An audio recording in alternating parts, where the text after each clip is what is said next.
नमः शिवाय. ओम नमः शिवाय. अनंत कोटी ब्रह्मांड नायक राजाधिराज योगीराज श्री सद्गुरु पंतराज महाराज की. श्री गुरुदेव दत्तावधूत. मंगलाचरण सर्वांनी म्हणायला हरकत नाही बरं का. काषाय वस्त्रं करदण्डधारिणं कमण्डलुं पद्मकरेण शङ्खं चक्रं गदा भूषितभूषणाढ्यं श्रीपादराजं शरणं प्रपद्ये.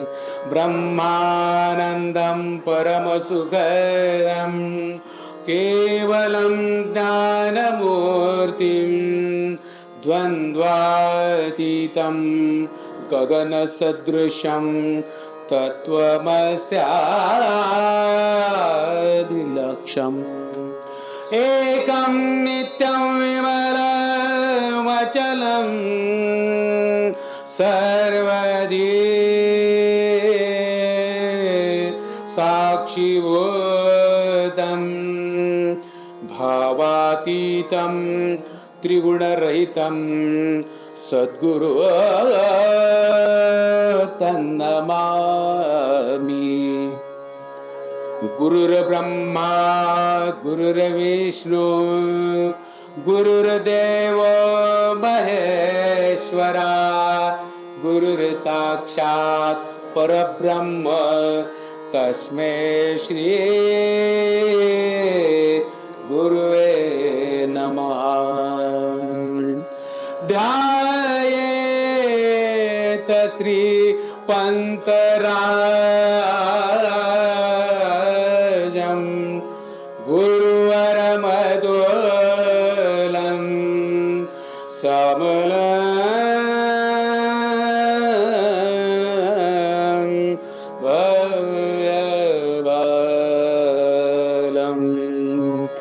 गंभीरं कुङ्कुमाढ्यं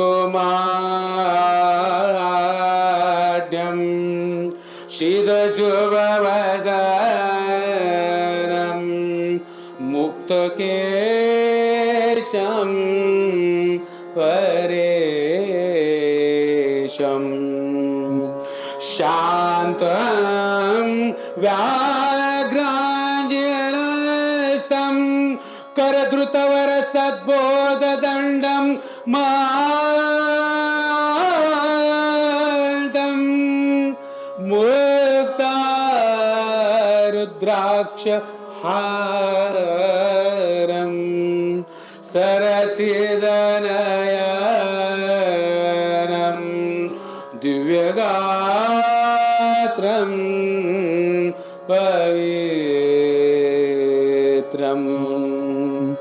श्री गुरुदेव दत्त. मध्यम.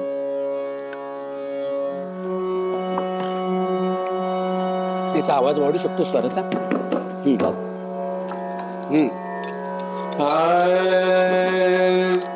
नमस्कार गुरुदत्ता. नमस्कार गुरुदत्ता.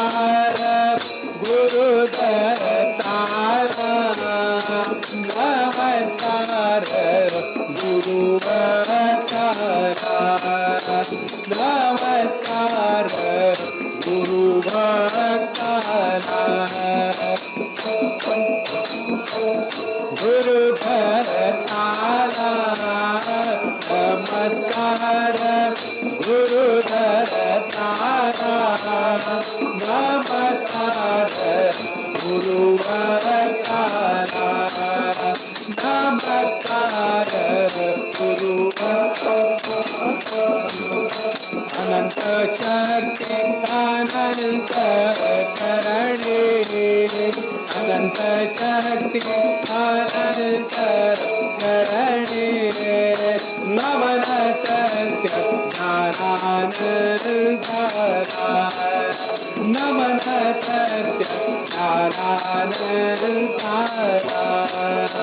नमस्कार गुरुदत्ताला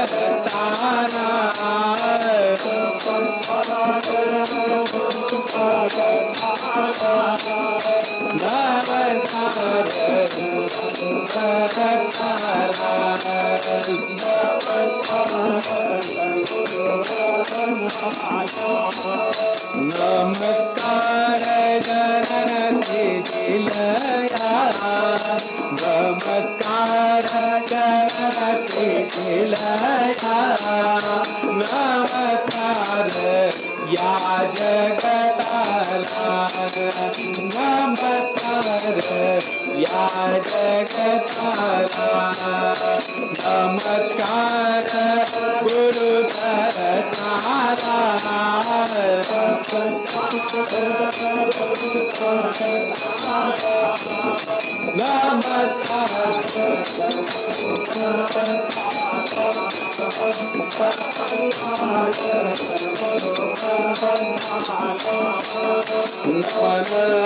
अनंत बालवद्वता अनंत बालवद्वता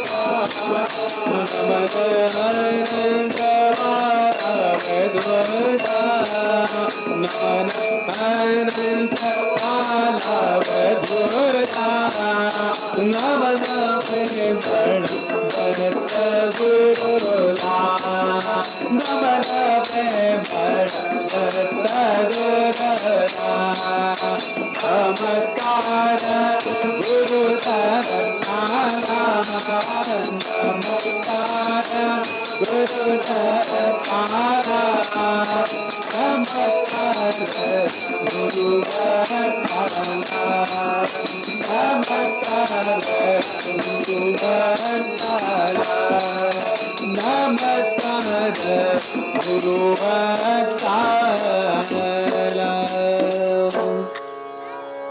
श्री गुरुदेव दत्त. प्रेमळ हो, रामनवमीच्या उत्सवानिमित्त आज आपण इथं सद्गुरु पंत महाराजांचा बोधरूपी अमृत ग्रहण करण्यासाठी या कीर्तनाच्या माध्यमातून आपण सर्व उपस्थित आहात. या पदाच्या माध्यमातून सद्गुरूला, सद्गुरूच्या भक्तांना, सर्व जगताला, सत्य ज्ञानानंताला नमन झालेलंच आहे. पण पुनश्च प्रेमळ हो, त्या गुरुमाऊलीच्या चरणी विनम्र अभिवादन. तुम्हा सर्व गुरुबंधू, गुरु भगिनी आणि इथं उपस्थित असलेले ज्येष्ठ गुरुबंधू, गुरु भगिनी आणि मला साथ देणारे हे तुमच्या गावातले कलाकार, त्या सर्वांच्या चरणी विनम्र अभिवादन करूया आणि या सद्गुरूच्या कीर्तनाचा आस्वादासाठी आपण सुरुवात करूया. हा मध्यम मध्यम हुशार हुशार हुशार बापा हुशार संस्कारी हुशार हुशार हुशार बापा हुशार संस्कारी हुशार हुशार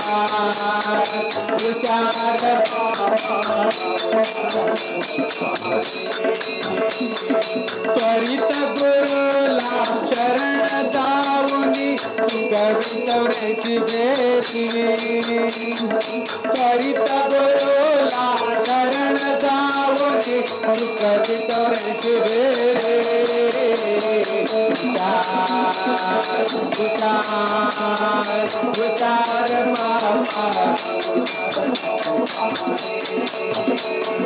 विचार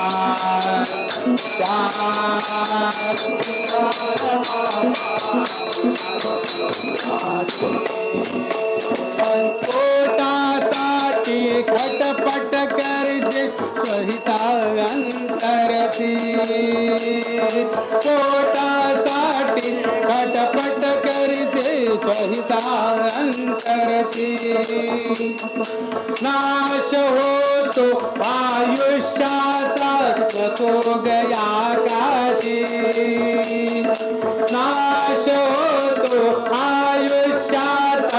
नको गया काशे तुषार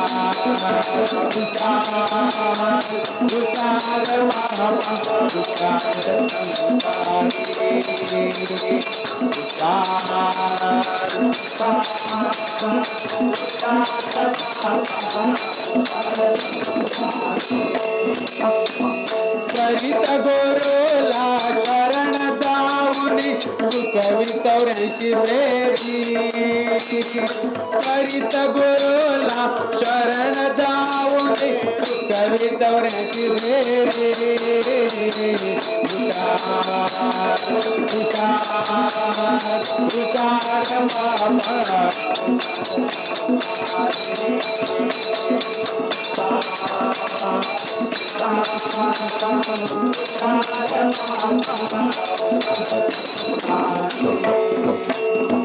देह गेह धन सुतादी सत्य मानसी माती देह गेह धन सुतादी सत्य मानसी माती पातांकाल भाग पाकळत जाईल मग फाटेल छाती पातांचा भाग आकळत जाईल मग फुटेल छाती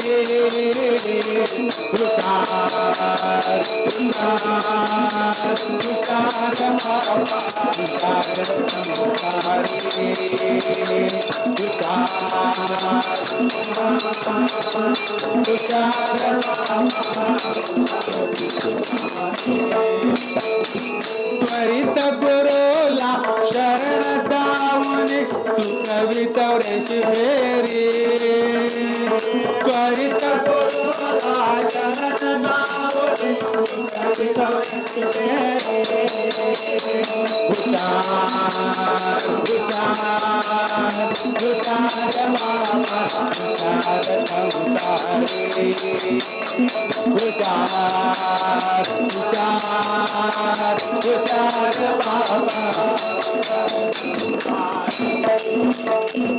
बाल्य गेले तारुण्य गेले वृद्ध दशाली बाल्य गेले तारुण्य गेले वृद्ध दशाली बाल्य गेले तारुण्य गेले वृद्ध दशाली काळ पाता गळ्यासी आला पडली तुला भोली काळ पाता गळ्यासी आला पडली तुला भोली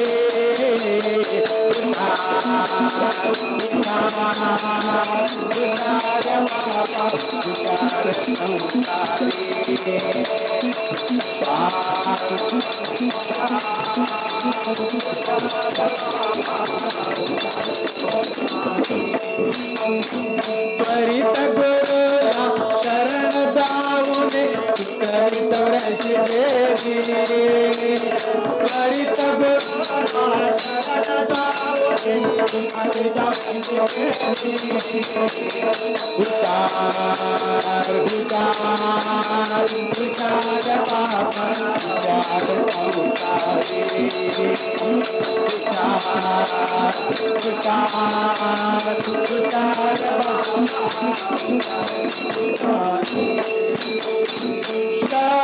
खंडन मी पण त्यागे आत्मकळा पाहे शब्द खंडन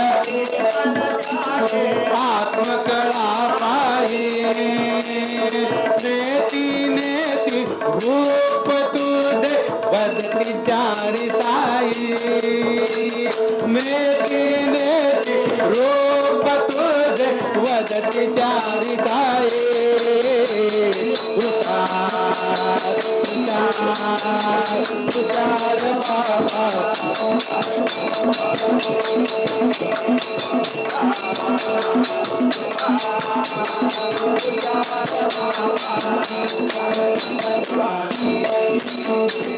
त्वरित गुरुला शरण जाऊन कवितवऱ्यांची बेरी त्वरित गुरुला शरण जाऊ दे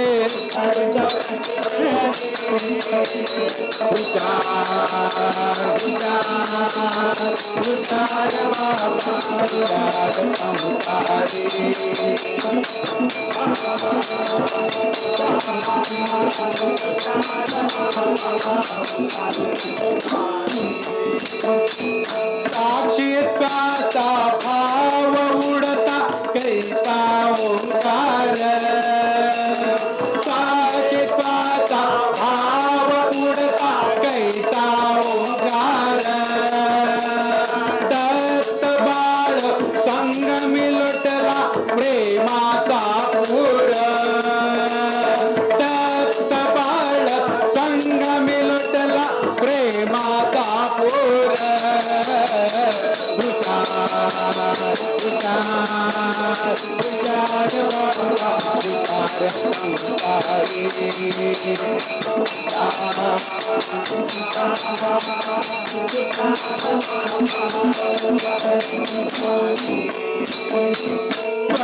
गुरुला शरण जाऊले कवितवऱ्यांची बेरी त्वरित गुरुला शरण जाऊले कवितवऱ्यांची बेरी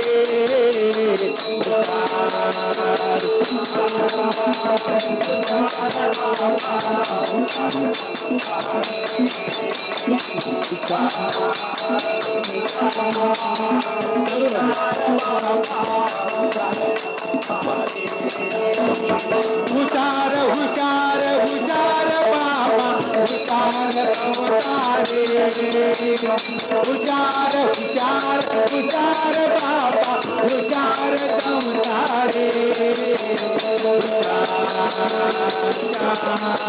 बाबा हुशार अवतारे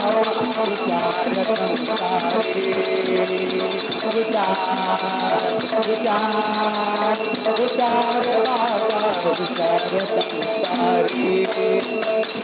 हुशार संसारी श्री गुरुदेव दत्त. प्रेमळ हो पंत महाराजांच्या 2730 पदांमधलं एक अतिशय आविड असं अभंग पद पंत महाराजांचं. हुशार हुशार हुशार बापा हुशार संसारी. आपल्याला सर्वांना माहिती आहे, आपण लहानपणी, आता हल्ली गुरखे नाही आहेत पण पूर्वीच्या काळी गुरखे असायचे. होशियार होशियार म्हणून रात्रीची ओरडत जायची. का तर चोर दरोडेखोर आपले दागदागिने चोरून घेऊन जाऊ नयेत, आपले ऐवज आपली संपदा धन घेऊन जाऊ नयेत. त्यांचा सुळसुळाट असायचा आणि त्यावेळेला दिवे नव्हते, अंधार असायचा, त्यामुळे चोरी करून पळून गेला तर कळून पण नसायचं कोण चोरी करून गेला. आता CCTV आले, लाईट वगैरे आल्या, आता ते चोर नाहीसे झाले प्रेमळ हो. परंतु षड विकार, सप्त व्यसन, पंच विषय, अष्टमद ह्यासारखे विकार आता मानवी जीवनामध्ये उरळू लागले. आणि म्हणून पंत महाराज हुशार हुशार हुशार बापा हुशार संसारी असं कळकळीने आर्ततेने बापानो असं उच्चारतायत. आपण लहान मुलं दंगा करतो, मस्ती करतो, त्यावेळेला आपण म्हणतो अरे बाबा नको त्रास देऊ, आपण त्याला बाबा म्हणतो, आपण त्याचे बाप असतो. मातृवत पितृवत प्रेम त्यामध्ये असतं आणि त्या प्रेमापोटी, त्या आर्ततेपोटी, त्या बालकाच्या, त्या पाल्याच्या हितापोटी ती माता ओरडून सांगते, तळमळीने सांगते, बाबांनो हुशार व्हा.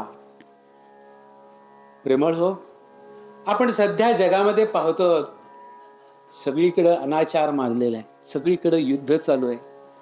कुठे युक्रेन रशियामध्ये युद्ध चालू आहे, कुठे इराण अमेरिकेमध्ये युद्ध चालू आहे, कुठे पाकिस्तान मध्ये युद्ध चालू आहे. आपल्या देशात अंतर्गत कलह सुरू आहेत, लोकांमध्ये आपापसात कलह सुरू आहेत. धर्मामध्ये, जाती जातीमध्ये, गावागावामध्ये, राज्यांमध्ये कलह सुरू आहे. आणि ह्या सगळ्या गोंधळामुळे माणसाला मानसिक स्वास्थ्य, मानसिक समाधान काहीच मिळेनासं झालेलं आहे. सारी तळमळ, दुःख दुःख, जिकडे पाहावे तिकडे दुःख भरलेलं आहे या संसारामध्ये. आणि म्हणूनच तुकाराम महाराजांनी म्हटलं, या संसार कसा आहे, हुशार कुठे राहा म्हणतात, हुशार संसारी. कारण हा संसार हा विषम आहे आणि विषम ठिकाणी सुख, समाधान, शांती कधीही नांदत नाही. आणि असा हा जो संसार, जो बाह्य दृष्टीने आता आपण पाहिलं तसा जो दुःखाने भरलेला आहे, तसा तो आपल्या अंतरामध्ये सुद्धा, आपल्या मनामध्ये जर आपण डोकावून पाहिलं तर आपल्या मनामध्ये सुद्धा विचारांचा गोंधळ चालू असतो. हे करावं की ते करावं, हे करू की ते करू, हे करू नको की ते करू नको, ह्याला सांभाळू की त्याला सांभाळू. अनंत विचाराच्या गोंधळामध्ये आपण सर्वजण कन्फ्युजन मध्ये आहोत, गोंधळाच्या अवस्थेत आहोत आणि त्यामुळं सुख बिलकुल मिळेन असं झालेलं आहे. आणि मग अशा या गोंधळाच्या परिस्थितीमध्ये खरं सुख, खरं समाधान, खरं प्रेम कुठं मिळवायचं, तर ते सुख कुठं मिळवायचं, कसं मिळवायचं आणि त्याचे फायदे काय, हे आपण तुम्हाला या पदामध्ये समजावून सांगितले. आणि याच्याकरता काय करायला पाहिजे, हुशार व्हायला पाहिजे, सावध व्हायला पाहिजे, जागृत व्हायला पाहिजे. याचं कारण असं प्रेमळ हो, हुशार हुशार हुशार बापा, हुशार संसारी. हा संसार जो आहे आपण दुःखाचा सागर आहे आणि या संसारामध्ये आपण सर्वजण सुख शोधत असतो. मग त्याच्यामध्ये ईश्वर भक्त असू देत किंवा आमच्यासारखे अनुग्रहित सुद्धा असू देत. कारण सद्गुरूची कृपा झाली, सद्गुरूंनी तुझी ओळख करून दिली, परंतु आपल्या भोवतालचं जे मायाजाळ आहे त्या मायाजाळाचा प्रभावच इतका तीव्र आहे की तो भल्या भल्यांना या मायाजाळामध्ये गुंतून त्याचा नाश करून टाकतो. भले भले ऋषी मुनी सुद्धा या मायाजाळामध्ये फसले. आपण व्यावहारिक जीवनामध्ये पाहतो, स्वतःला साधू म्हणवणारे, बाबा म्हणवणारे सुद्धा या मायाजाळामध्ये गुंतून मरून गेले, तळमळून गेले. कित्येक बुवांनी, कित्येक स्वतःला सो कॉल्ड स्पिरिच्युअल लीडर असं समजणाऱ्यांनी सुद्धा आत्महत्या केली. याचं कारणच असं की ते या मायाजाळात मधून संतावाला वाचू शकले नाहीत.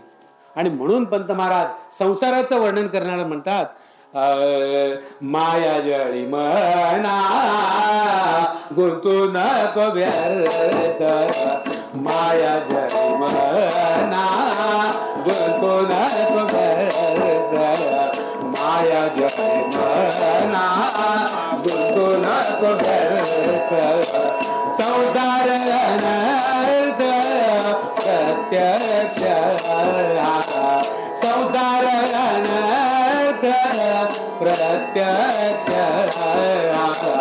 मायाजाळी मना गुंतू नको व्यर्थ, मायाजाळी मना गुंतू नको व्यर्थ,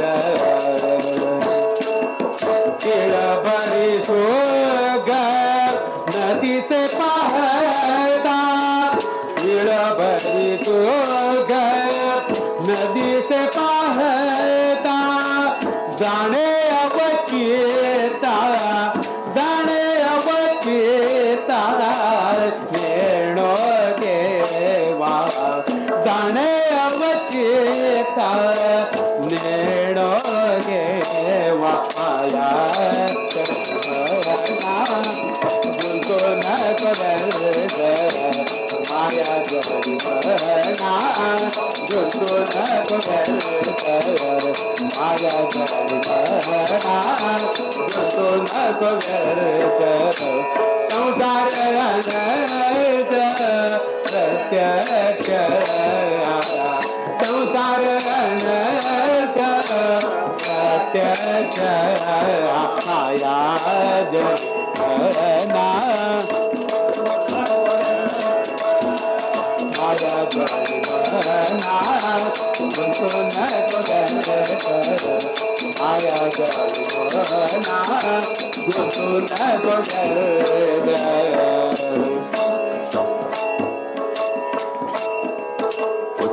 मायाजाळी मना गुंतू नको व्यर्थ, संसार अनर्थ प्रत्यक्ष. हा संसार विषम आहे आणि त्या संसारामध्ये तीळभर सुख सुद्धा शोधून सापडत नाही. आणि म्हणून या संसारामध्ये तो गुंतून पडू नको, गुरफटू नकोस. याचा अर्थ प्रेमळ हो, संसार करू नका असं नाही सांगितलं पंत महाराजांनी, पंत महाराज सांगतात प्रपंच नीट नेटका करावा, संसार करून परमार्थ करायला आपल्याला सांगितलेलं आहे. याचा अर्थ संसारामध्ये आपले जे काही कर्तव्य आहेत, एक बाप म्हणून, एक मुलगा म्हणून, एक आजोबा म्हणून, आजी म्हणून, एक नातू म्हणून, समाजाचा एक घटक म्हणून जी काही कर्तव्य आहेत, आपण व्यवसाय करत असतो, नोकरी धंदा करत असतो, शेतीचा व्यवसाय करत असतो, घरचं कर्तव्य करत असतो, गृहिणी असतात, त्यांनी आपापली कर्तव्य अत्यंत नीट नेटकी प्रामाणिकपणे करायचीच आहेत. परंतु ती कर्तव्य करत असताना मी करता हा भाव टाकून परमेश्वर परमात्मा सद्गुरु माझ्याकडून करून घेतोय या भावनेने ही कर्तव्य करायची आहेत. आणि त्यामध्ये गुंतून पडायचं नाही, फसायचं नाहीये. त्याच्याबद्दल प्रेम असावा पण मोह नको. आणि प्रेमाचं विकृत स्वरूप म्हणजे मोह आहे, आणि म्हणून त्या मोहामध्ये पडू नको. त्यामुळे कोण म्हणेल की बाबा संसार करू नको म्हणजे काय, भगवी कपनी घालून मंदिरात बसायचं का, असं बिलकुल सांगितलं नाही. कारण पंत महाराजांनी स्वतः संसार केला, अत्यंत नीट नेटका केला. आपलं घर अत्यंत गरिबीत असताना नोकरी करून उपाशीपोटी 15-15 दिवस राहून आपल्या लहान भावंडांना अतिशय चांगलं उच्च विद्या विभूषित केलं. त्यांचे संसार नीटनेटके लावले आणि त्यांचे संसार लावता लावता त्या काळी त्यांच्या समोर असणाऱ्या सर्व शिष्यांचे आणि त्यानंतर तुम्हा आम्हा सर्वांचे प्रपंच संसार नीट नेटका झालावा म्हणून हा सगळा बोध प्रपंच प्रेम लहरी आणि बाकीचं वाङ्मय पंत महाराजांनी लिहिलं. आणि म्हणून संसार त्यागून परमार्थ करायचं नाहीये, संसारामध्ये अडकून पडायचं नाही, संसाराच्या मोहामध्ये अडकून पडायचं नाही. संसार मी करतो हा भाव टाकायचा आहे. आणि हा भाव आपल्या ठिकाणी कोण निर्माण करतं, हा भाव काय मला माझ्या मनाने, अरे बाबा चला पंत महाराजांनी सांगितलंय की संसारामध्ये अडकून पडू नको, मग परमार्थ करा. मग माझा मी परमार्थ शोधू शकतो का, नाही प्रेमळ हो. या सर्वातून बाहेर पडण्यासाठी, परमार्थ प्राप्त करण्यासाठी, स्वतःची खरी ओळख करून घेण्यासाठी गुरुची आवश्यकता असते. आणि म्हणून पंत महाराज सांगतात हुशार राहा संसारामध्ये आणि त्वरित गुरुला शरण जा. त्वरित असं म्हटलेलं आहे, क्षणाचाही विलंब नको. का तर हा देह शाश्वत नाही. परवा बोधपीठामध्ये दादांनी सांगितलं काया जयाची शाश्वत न रायाची, ही क्षणभंगुरत नो जाईल न कळत. म्हणून सद्गुरु पाय धरी आणि म्हणून सद्गुरुला शरण जा, त्वरित जा, सद्गुरुलाच का जा. तर तुला खऱ्या सुखाचा, खऱ्या शाश्वत सुखाचा, निजशांतीचा मार्ग एकमेव दाखवणारा या त्रिभुवनामध्ये केवळ केवळ केवळ सद्गुरु असतो. आणि म्हणून त्या सद्गुरूच्या कृपेविण हे सर्व असाध्य आहे. आणि म्हणून हुशार कर राहा, विचार कर आणि सद्गुरूला शरण जा. आणि म्हणून पंत महाराज सांगतात गुरु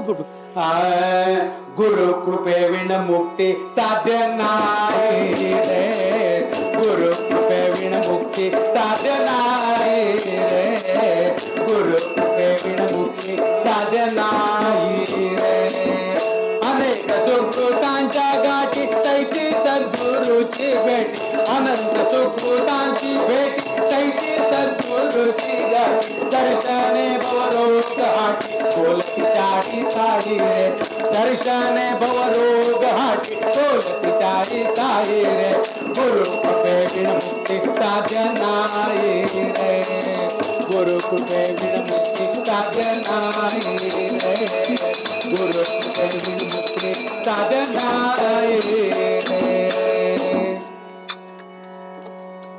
गुरुलाच शरण का जा, तर गुरु कृपेविण मुक्ती साध्य नाही. आणि म्हणून त्या गुरुला शरण जा. प्रेमळ आपण प्रेमतरंगचा अभ्यास केलेला आहे. गुरु कोण असतो तर प्रेमळ. आपण जन्माला आल्यापासून आजपर्यंतच्या जीवनामध्ये आपल्याला जे जे भेटले ते सर्व आपले गुरुच असतात. आपण जन्माला आल्यानंतर आपली आई आपली ओळख करून देते म्हणून ती गुरु. आपल्या आजूबाजूचे आप्तेष्ट नातेवाईक आपल्याला काही गोष्टी शिकवतात म्हणून ते सर्व गुरु. शाळेत गेल्यानंतर गणित, विज्ञान, इतिहास, भूगोल, रसायनशास्त्र शिकवणारे जे गुरु असतात ते आपले गुरु असतात. समाजामध्ये प्रत्येक जणांकडून आपण काही ना काही शिकत असतो, ते सगळे आपले गुरु असतात. आणि या सर्व जगाकडे पाहून आपण काहीतरी स्वतःची एक विचारशैली निर्माण करत असतो आणि त्याप्रमाणे आपण वागत असतो. म्हणून आपण सुद्धा आपले स्वतःचे गुरु असतो. परंतु आत्मस्वरूपाची ओळख करून देणारा, खरा ज्ञानदाता निजसुखदाता एकच असतो आणि म्हणून त्याला सद्गुरु म्हणतात. सद्रूप परब्रह्माची ओळख करून देणारा, जे कसं आहे अत्यंत गूढ गूढ गूढ आहे ते सहज सुलभपणे ओळख करून देणारा तो गुरु. आणि अशा गुरुला, त्वरित गुरुला शरण जाऊनी चुकवी 84 फेरी असं पंत महाराज म्हणतात. आता ही 84 फेरी म्हणजे काय? प्रेमळ हो, भगवंतांनी ज्या वेळेला ही सृष्टी निर्माण केली त्यावेळेला या सृष्टीमध्ये जेवढे जेवढे जीव निर्माण केले त्या जीवांची वर्गीकरण करताना शास्त्रांनी 84 लक्ष योनी अशा वर्गीकरण केलेलं आहे. त्याच्यामध्ये वृक्ष योनी आहेत, योनी म्हणजे जिथून जन्म होतो त्या, म्हणजे वृक्ष योनी आहेत, पशु योनी आहेत, पक्षी योनी आहेत, कृमी योनी आहेत आणि नर योनी आहे. म्हणजे आपण सर्वजण मानव जे आहात ते एवढ्या सगळ्या प्रकारचे जे जीव निर्माण केले. प्रेमळ हो, आपला जन्म कसा झाला माहितीये का तुम्हाला? आपण ह्या 84 लक्ष योनी फिरत फिरत फिरत कधी झाड झालो, किडा झालो, मासा झालो, हत्ती झालो, कुत्रा झालो, असे वेगवेगळ्या पशु कृमी योनी सगळ्या योनीमध्ये फिरत फिरत फिरत अनेक सुकृतांची गाठी, तैची सद्गुरूची भेटी, अनेक सुकृतांचं फळ एकत्र केल्यानंतर आपल्याला नरयोनी प्राप्त झाली, मानव देह प्राप्त झाला. प्रेम आणि खरं पाहता आपण सर्वजण जीवन जगत असताना असा कधी विचार करतो का हो प्रेमळ हो, की सर्व जीवांमधला श्रेष्ठ नरदेह तुम्हा आम्हाला प्राप्त दिला? कोणी असे विचार करता का हे जी किडे बिचारी फिरत आहेत, मला किडा का नाही केलं परमेश्वराने? मला कुत्रा, सिंह, उंट, वाघ, ससा, मासा असं का नाही केलं बरं? मला झाड का नाही बनवलं? मला मानव देह का दिला? असं आपण कधी विचार करतो का हो प्रेमळ? कधीच करत नाही. आणि कारण आपल्याला माहिती नसतं की आपण ज्या वेळेला 84 लक्ष योनी फिरत फिरत फिरत आपण जो हा मानव देह प्राप्त करतो प्रेमळ हो, त्यावेळेला त्या 84 लक्ष योनीमध्ये फिरताना आपल्याला ज्या जीवाला प्रचंड यातना झालेल्या असतात, प्रचंड त्रास झालेला असतो. ज्या वेळेला आपण मातेच्या गर्भामध्ये आपला गर्भ वाढत असतो, आपला जीवात्मा मातेच्या गर्भामध्ये 9 महिने वाढत असतो, पूर्ण आकार घेत असतो, तोपर्यंत आपल्याला आपल्या गतजन्मीच्या दुःखांची जाणीव असते. परंतु ज्या वेळेला आपण मातेच्या गर्भातून बाहेर येतो त्यावेळेला ही माया ईश्वराने जी निर्माण केली ती माया या जीवावरती इतका घात करते की तो जीव तो सगळं पूर्वी सोहम सोहम सोहम असं जे म्हणत होता तो कोहम कोहम म्हणायला लागतो. म्हणजे तो आपलं पूर्वीचं सारं दुःख तो विसरून जातो. आणि म्हणून तुम्ही आम्ही मानव देह मिळाला चंगळ करतो, मौज मजा करतो, खातो पितो, आनंद घेतो आणि यातच खरं सुख आहे. दागदागिने घेणं, ऐश्वर्य संपादन करणं, मान मर्यादा मिळवणं, मोठेपणा मिळवणं, पद मिळवणं, यातच खरं सुख आहे असं मानतो आणि जीवन जगत असतो प्रेमळो. परंतु हे खरं शाश्वत सुख नाहीये. आपल्याला आलेल्या यातना नरदेहापर्यंत पोहोचण्यासाठी जे यातना झाल्या त्याचं विस्मरण आम्हाला झालं आणि म्हणून पंत महाराज जाणीव करून देतात की 84 लक्ष योनीमध्ये फिरून फिरून फिरून तू आता मानव देहाला आलेला आहेस आणि आता मानव देहाला आल्यानंतर तू पशूंसारखा जीवन जगू नकोस. अन्यथा काय होईल? तू पुन्हाच काय होतील? जन्माला आलो, प्रारब्धाचे भोग भोगले आणि मरून गेलो. मग त्या पशुमध्ये आणि तुझ्यामध्ये फरक काय? मगाशी त्या बाळाने पद म्हटलं, जन्मा येऊनी पंच विषयासाठी निशिदिनी तू झुरू नको, अज्ञानामध्ये दुःख भोगुनी व्यर्थ पशुवत मरू नको. आपल्याला हा नरदेह प्राप्त झाला, त्या सर्व जीवांना सुद्धा जीवन प्राप्त झालं आणि ते सर्व जीव तहान, भूक, भय, निद्रा, मैथून यांचा उपभोग घेत असतात. प्रारब्धासह भोगत असतात आणि ते प्रारब्ध भोगून झाले की मरून जातात. मग जर तुम्ही आम्ही सर्वांनी सुद्धा जन्माला आलो आणि प्रारब्धाचे भोग भोगले आणि मग मरून गेलो तर त्या पशुमध्ये, त्या किडा मुंगी कुत्र्यांमध्ये, ह्या चिलटांमध्ये आणि आमच्यामध्ये काही फरक आहे की नाही प्रेमळ? आहे. तुम्हा आम्हाला एक मोठी देणगी परमेश्वराने दिली, विचार करण्याची शक्ती दिली. हुशार कशासाठी राहायला सांगतात? ती विचार करण्याची जी शक्ती आहे ती या मायाजाळामध्ये गुंतल्यामुळं, तिच्यावरती अज्ञानाचा पडदा पडल्यामुळं, मोहजाळामध्ये गुंतल्यामुळं ती आमची विचार करण्याची शक्ती झाकून गेली. आमच्या आतलं जे परब्रह्म स्वरूप आहे त्याला आम्ही विसरून गेलो आणि हा देह म्हणजेच मी, आणि या देहाने जे भोग बघावे ते भोगणे आणि त्यात आनंद मानणे, आनंद शोधणे हेच माझं जीवाचं कर्तव्य आहे, अशी चुकीची संकल्पना केल्यामुळं आम्ही दुःखाच्या गर्ततेमध्ये बोललो. आणि या कलियुगामध्ये म्हणून सारे जण दुःख भोगत आहेत. हे युद्ध करणारे, दुसऱ्यांच्यावरती हल्ला करणारे, संहार करणारे, यांना कळत नाहीये की मी यांचा संहार करून मी काय मिळवणार आहे. बॉम्बस्फोट पडून दुसऱ्यांचे लहान मुलं, एका 150 मुलींच्या शाळेवरती त्यांनी बॉम्ब टाकला, साऱ्या मुली मरून गेल्या. तेवढ्यांचा जीव घेऊन मी काय मिळवलं? कोणता आनंद मिळवणार होतो? तेल घेऊन किती दिवस पुरणार होते ते तेल, आणि त्या तेलाचा आनंद किती आहे? हा विवेक या जगामधल्या कुठल्याही माणसांकडे राहिला नाही. तो विवेक आपल्या भारतातल्या लोकांकडे, आपल्या साधू संतांच्या माध्यमातून आलेला आहे. म्हणून प्रेमळ हो, तुम्ही आम्ही या जगातल्या सर्व लोकांपेक्षा धन्य आहोत, श्रेष्ठ आहोत. कारण पंत महाराजांसारखे, ज्ञानेश्वर महाराज, तुकाराम महाराज, स्वामी समर्थांसारखे, गजानन महाराजांसारखे श्रेष्ठ संत तुम्हा आम्हाला भेटले. या जीवनामध्ये खरंच सार्थक कशात आहे हे दाखवून देणारे दिशादर्शक तुमच्या आमच्यासाठी जन्माला आले, आणि म्हणून आमचं भाग्य आहे. आणि ते भाग्य आम्ही मायेच्या प्रवाहामध्ये अडकून वाया घालवतो, आणि हे त्या गुरुमाऊलीला पावत नाही. त्या गुरुमाऊलीला दुःख होते, तिला यातना होत आहेत, आणि म्हणून ती माऊली आपल्याला सांगते, बाबांनो, हुशार हुशार हुशार बापा, हुशार संसारी. पंत महाराज एका पदामध्ये सांगतात, नर योनी मुक्तिदायिनी करू नको हानी भुलुनी प्रपंचा. या एकाच नर योनीमध्ये आपण मोक्षाचा अनुभव घेऊ शकतो. बाकी कुठल्याही योनीमध्ये मुक्तीची वांछा नाही. प्रारब्धाचा भोग भोगायचा आणि मरून जायचं. आणि म्हणून मोक्ष प्राप्तीसाठी, स्वरूपाची ओळख करून घेण्यासाठी तुम्ही सद्गुरूला शरण जा, असं पंत महाराज सांगतात. कारण तान, भूक, भय, मैथून हे सर्व जीवांसाठी आहे. याचा अर्थ मानवासाठी, मानवाचा जन्म ज्ञान प्राप्त करण्यासाठी दिला, बुद्धी जी दिली ती विषय भोगांचा उपभोग घेण्यासाठी निश्चितपणे नाही.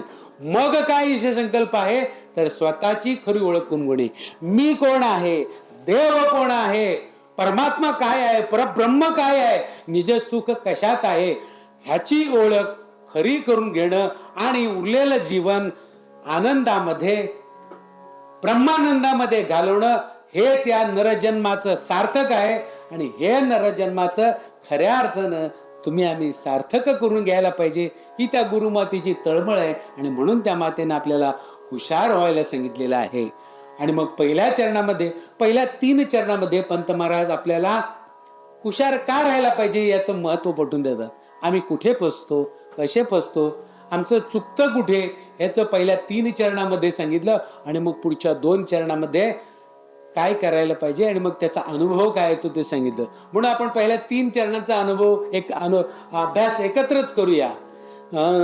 हुशार हुशार हुशार बापा, हुशार संसारी.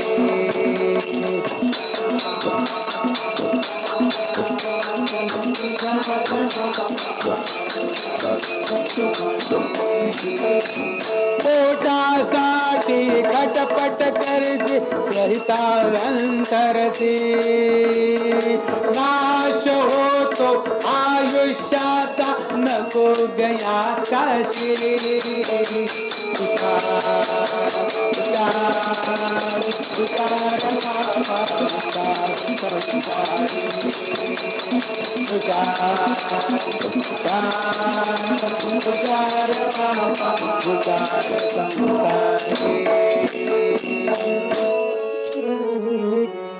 पोटासाठी खटपट करसी स्वहिता अंतरसी, नाश होतो आयुष्याचा नको गया काशी.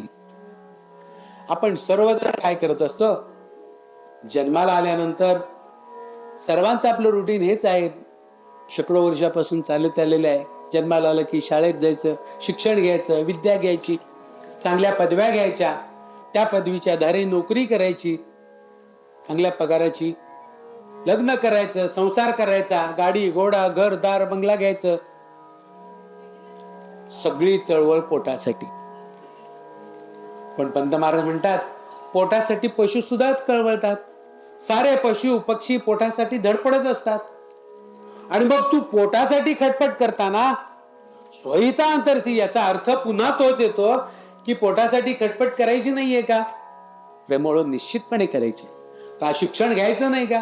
घ्यायचंच आहे, ज्ञान घ्यायचंच आहे. परंतु हे घेत असताना सुद्धा माझं खरं हित कशात आहे याचा सुद्धा विचार योग्य वेळीच केला पाहिजे.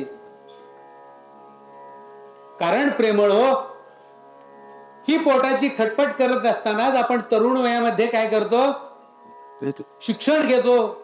शिक्षण घेतल्यानंतर पगार मिळाला की आपल्याला असं वाटतं की माझ्याकडे आता पैसा आला म्हणजे मला आता जीवनामध्ये दुसऱ्या कुठल्या गोष्टीची गरज नाही, आई वडिलांची गरज नाही, समाजाची गरज नाही, मी पैशाच्या जीवावरती काहीही खरेदी करू शकतो, अशी भावना निर्माण होते. आणि मग त्याच्याकडे अहंकार जागृत होतो, अभिमान जागृत होतो आणि तो स्वहिताला अंतरतो, स्वतःची ओळख करून घ्यायला विसरतो.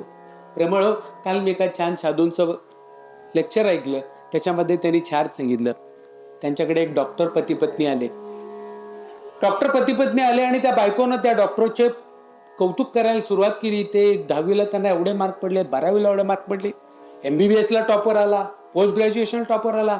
त्यानंतर सुद्धा त्याने अनेक कोर्स केले, भरपूर यश मिळवलं. मला अजून यश मिळवायचं आहे, मला काय करायला पाहिजे असं त्या साधूंना विचारलं. साधूंनी विचारलं, बाबा रे, तुला हे जे काय मिळालं त्याच्यात तुला खरंच समाधान नाहीये का रे? पण त्याला काय त्याचं समाधान झालं नाही आणि तो निघून गेला आणि पुन्हा जे मिळवलेलं यश होतं त्याच्या पुढे जाऊन आणखीन काय मिळतं का, आणखीन काय मिळतं का, आणखीन काय मिळतं का, असं तो प्रयत्न करू लागला प्रेमळ. आणि नंतर 1-1.5 वर्षाचा काल ओलांडल्यानंतर त्या डॉक्टरच्या पत्नीने त्या साधूंना फोन केला आणि सांगितलं, साधू महाराज, तुम्ही जिथे असाल तिथे निघून या अमुक अमुक हॉस्पिटलमध्ये तुम्ही या. साधूंनी विचारलं, काय झालं? तर त्यांनी सांगितलं की त्या माझ्या डॉक्टर नवऱ्याचा मोठा अपघात झालाय आणि तो अत्यंत वाईट परिस्थितीमध्ये आहे, तो लहान मुलासारखा वागायला लागलाय, त्याला मार्गदर्शन करण्यासाठी तुम्ही निघून या त्वरित. एवढं मोठं शिक्षण घेऊन सुद्धा समाधान नाही. म्हणून प्रेमळ हो, कुठं थांबायचं हे आपल्याला कळलं पाहिजे. आजकालच्या जगामध्ये जरी हे कलियुग असलं तरी चांगले लोक तर निश्चितच आहेत. कारण चांगले लोक आहेत, एक 5%, 10% का होईना पण निश्चितपणे चांगले लोक आहेत. आणि ते चांगले लोक आहेत म्हणून तर हा जग चाललेला आहे. 90% वाईट लोकांची पापं ही 10% लोक भरून काढत असतात. व्यावहारिक जीवनातलं एक उदाहरण सांगतो प्रेमळ. आपल्याला सर्वांना माहिती आहे अरिजित सिंग, विशेषतः तरुण मुलांना नक्कीच माहिती असणार. त्याची गाणी ऐकून लोक वेडी होतात. तो अरिजित सिंग एक कॉन्सर्ट केली, म्हणजे आज एक आपण जसा कीर्तनाचा कार्यक्रम करतोय तसा 2-3 तासाचा कार्यक्रम केला की तो लाखो करोडो रुपये पैसे कमवतो प्रेमळ. अफाट माया त्याने ऑलरेडी कमवलेली आहे. पण ती माया कमवत असताना त्याला लक्षात आलं की ही माया, हे वैभव, हे माझी प्रसिद्धी, हे ग्लॅमर म्हणजे खरंच सुख नव्हे. आणि एक दिवस त्याने निर्णय घेतला की मी आता गाणं बंद केले काही दिवसाकरता. का बंद केलं? तर या गाण्यातून मला पैसा, प्रसिद्धी, नाव निश्चितपणे मिळालं, परंतु मला आत्मसुख निश्चितपणे मिळालं नाही. माझं स्वहित मला या पैशामध्ये दिसत नाही. स्वहिता अंतरसी, पोटासाठी खटपट करशी, स्वहिता अंतरसी. आणि म्हणून त्याने कार्यक्रम बंद केले आणि गावामध्ये छोट्याशा खेडेगावामध्ये जाऊन साध्या पद्धतीने जीवन जगायला लागला प्रेमळ. आणि म्हणून यातून आपण सर्वांनी बोध घ्यायचा असतो की पोटासाठी निश्चितपणे जगलं पाहिजे. प्रेमळ हो, आपला सर्वांचा जन्म आहे ना, त्या जन्मामध्ये आपल्याला 4 पुरुषार्थ साध्य करायचे आहेत असं शास्त्रांनी सांगितलेलं आहे. त्या शास्त्रामध्ये ते 4 पुरुषार्थ कोणते आहेत? तर धर्म, अर्थ, काम आणि मोक्ष हे 4 पुरुषार्थ आपल्याला प्रेमळ व साध्य करायचे आहेत. आता याच्यामधले अर्थ म्हणजे अर्थार्जन, म्हणजे आपण जे काही वैभव, पोटासाठी जे काही खटखट करतो ते अर्थ, हे अर्थार्जन. आणि काम म्हणजे आपल्याला भोग मिळणारे जीवनातले भोग, म्हणजे मी काय कितीचे कपडे घालायचे, मी केवढा किमतीची गाडी घ्यावी, केवढं मोठं घर बांधावं वगैरे, ह्या सगळ्या गोष्टी आपल्या प्रारब्धानुसार ठरलेल्या असतात प्रेमळ. आणि म्हणून ह्या दोन गोष्टी प्राप्त करण्यासाठी आपण विशेष प्रयत्न करायचा नसतो, तर त्या प्रारब्धानुसार आपल्याला मिळतच असतात. आणि म्हणून पंत महाराज परवाच्या बोधपीठामध्ये सुद्धा आपण सांगितलं की जे होणे ते कदापि चुकणे नाही आणि जे न होणे ते कदापि होणे नाही. आणि म्हणून प्रेमळ हो, आपल्या प्रारब्धामध्ये जे काही लिहिलेलं आहे ते घडणारच आहे. आपला जन्म ठरलेला आहे, आपला मृत्यू ठरलेला आहे, आपल्याला काय भोगायचंय ते ठरलेलं आहे. मग त्याच्यापेक्षा जास्त मिळवण्यासाठी अंमळ तळमळ तळमळ तळमळ करत असतो, त्याच्यातून काहीही निष्पन्न होत नाही आणि तिथूनच आपल्या दुःखाला, यातनेला, तळमळीला सुरुवात होते. आणि म्हणून पंत महाराज जाणीव करून देतात, पोटासाठी खटपट करसी स्वहिता अंतरशी. आता मग हे स्वहित म्हणजे काय आहे? हे स्वहित म्हणजे प्रेमळ हो, स्वतःची खरी ओळख करून घेणं आहे की मी कोण आहे. मगाशी सांगितले त्याप्रमाणे देव कोण आहे. आजकाल जगामध्ये विज्ञानवादी लोक खूप झालेले आहेत, ते म्हणतात देव नाहीच आहे. बरेच विद्वान लोक म्हणतात देव नाहीच आहे. अरे नाही आहे म्हणताय तर तुम्ही नाही हे प्रूव्ह करून दाखवा ना. आम्ही आहे म्हणतो, समजा आम्ही प्रूव्ह केलं नाही की देव आहे, आम्हाला कळला नाही, तुम्ही नाही हे प्रूव्ह करून दाखवा. तेही करत नाहीत, परंतु देव नाही नाही म्हणत असतात. प्रेमळ हो, या देव प्रपंचामध्ये देव आहे की नाही याचं सर्वांचं उत्तर खऱ्या अर्थानं आपल्याला साधू संतच करून देतात. त्या देवाची खरी ओळख, देव खरा कोण आहे हे सर्वांची ओळख आपल्याला परमेश्वर, परमात्मा, सद्गुरूच करून देतात.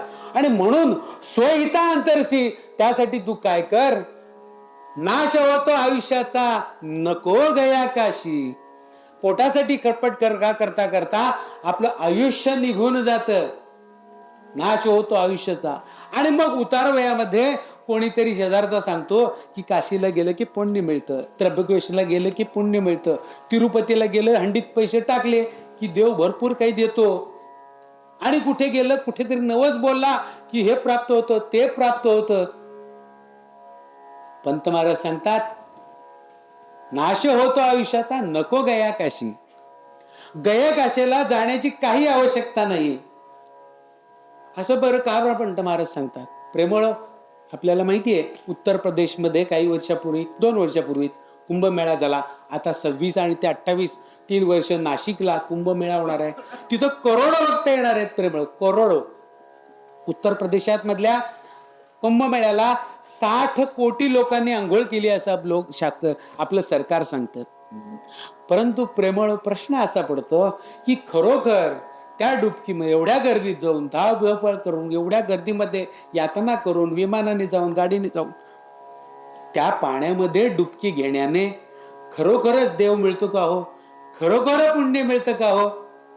पंत महाराज सांगतात त्याच्या मागचं खरं शास्त्र वेगळंच आहे प्रेमळ हो. आणि ते शास्त्र न समजून घेता हा चालला म्हणून मी चाललो, मी चाललो म्हणून तो चालला, तो चालला म्हणून गाव चाललं, गाव चाललं म्हणून राज्य चाललं, असा प्रकार अंधानुकरण आहे. पंत महाराज सांगतात त्याच्या मागचं खरं शास्त्र जाणून घ्या आणि मगच काय ते करा. आणि खरोखरच गुरुपुत्र जो आहे, जो खरोखरच सद्गुरूला शरण आलेला आहे, त्याला गया काशीची गरज नाही. आता गया काशीची गरज का नाही बरं? प्रेमळ हो, पंत महाराजांचे शिष्य श्री बालगोविंद स्वामी यांनी एक फार छान पद केलेलं आहे.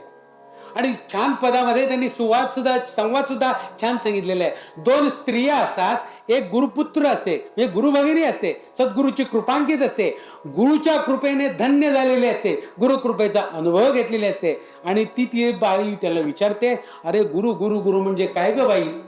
गुरु कसा असतो? गुरु कशासाठी करायचा? गुरु कृपेचं काय प्राप्ती होते? प्रेमळ, खूप मोठं अभंग आहे 11 कडव्यांचं, पण गया काशीचा संदर्भ त्या पदामध्ये आहे. तेवढ्या पुरतं आपण ते पद जणून घेऊया. अग सखे बाय गुरु अग सखे बाय रे गुरु वाचून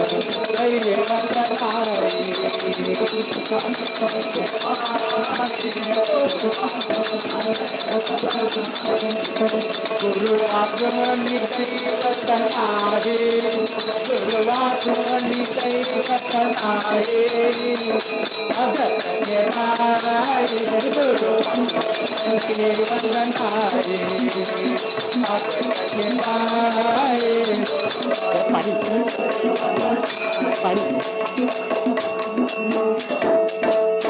गुरु काशी रामेश्वर, गुरु काशी रामेश्वर, गुरु गया पंढरपुर, गुरु गया पंढरपुर, गुरु तीर्थांचे आदर, गुरु रामाई भगत घेणारे गुरु गुरु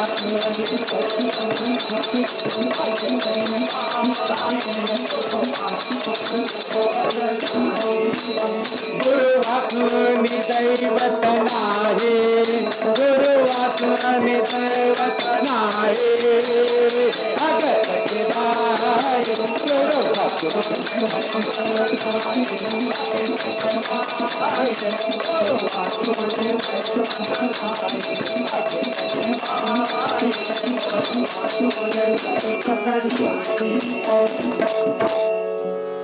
देव कोण आहे याचं एका प्रश्नात उत्तर पंत महाराजांचे शिष्य बालगोविंद स्वामी दिलं. देव देव देव देव म्हणजे कोण आहे? अरे गुरु हाच देव आहे, नुसता देव नाही, तो देवांचा देव आहे. पंत महाराज एके ठिकाणी सांगतात, गुरुचं नामच सर्व देवांचं अधिष्ठान आहे. सर्व देवांना आधार गुरुचं नामच आहे. सर्व देव गुरुच्या ठिकाणीच वास करतात. इतकंच नव्हे तर गुरुचरणांचा महिमा इतका इतका इतका आगाध आहे प्रेमळो, की या त्रिभुवनातल्या म्हणजे आपल्या पृथ्वी भारत देशात तर तीर्थक्षेत्र भरपूर आहेत, पृथ्वीवरती तरी आणखीन जास्त आहेत. नुसत्याच पृथ्वीवरचे नाही तर या त्रिभुवनामध्ये जितकी जितकी म्हणून देव तीर्थक्षेत्र आहेत, पवित्र क्षेत्र आहेत, या सर्व क्षेत्रांचा वारी जरी केली, तीर्थाटन केलं आणि त्या तीर्थाटनातून मिळणारं जे पुण्य पुण्य पुण्य आपण जे म्हणतो ते पुण्य त्याच्यापेक्षा अधिक अनंत पटीनं अधिक पुण्य गुरुचरणी लीन झाल्यानंतर, गुरुला शरण गेल्यानंतर गुरुच्या पायी प्राप्त होतात. सर्व सुख प्राप्त अवधूत पायी दत्तधरी सोयी अद्वैताची, असं पंत महाराज सांगतात. आणि म्हणून नको गया काशी असं पंत महाराज सांगतात. गया काशीला जावं की न जावं प्रेमळो असं नाहीये. पंत महाराजांनी सांगितलं नाहीये की कुठल्या तीर्थक्षणात जाऊ नका, परंतु एकदा का सद्गुरूला शरण गेलं की जगातल्या कुठल्याही तीर्थक्षेत्री गेला, गुरु काशी पंढरपूर, काशीला गेलात, काशीच्या विश्वेश्वराच्या चरणी जरी नमन केला तर त्या विश्वेश्वरामध्ये सुद्धा माझा सद्गुरु दत्त, माझा सद्गुरु पंथच भरलेला आहे. शिर्डीला साईबाबांच्या ठिकाणी गेलो, त्या साईबाबांच्या ठिकाणी माझा पंथच आहे.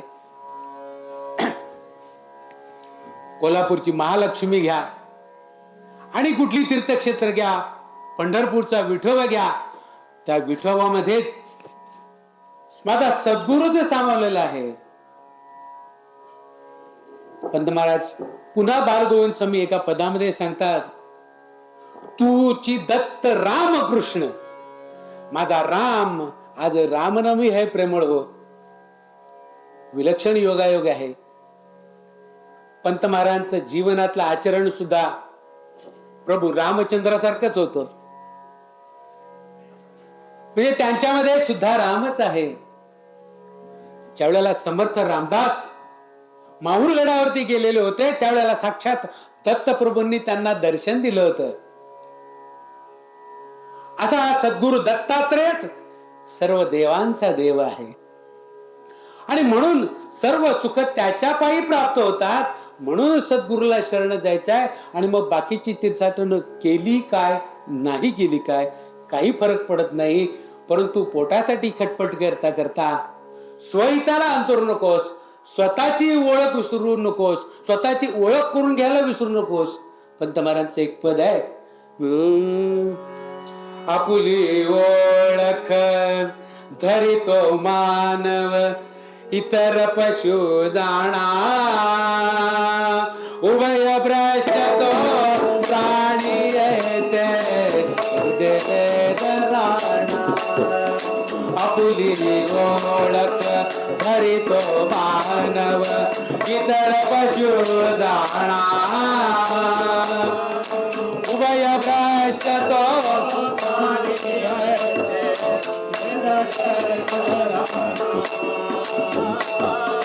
उभय भ्रष्ट तो प्राणी ऐसे आलो कोठुनी जातो कोठे कोण मी न पाये आलो कोठुनी जातो कोठे कोण मी न पाये करीतो काय नेणोनी मोड प्रपंच भारवाई जन्मांध हा पाहुनी ऐकुनी जन्मांध हा पाहुनी ऐकुनी झाला वैरी खापुणा उभय भ्रष्ट तो प्राणी ऐसे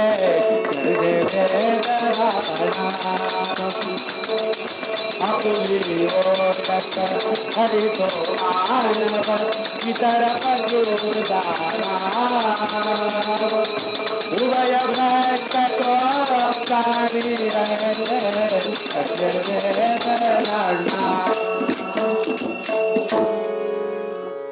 स्वहिता अंतरती असं का सांगतात?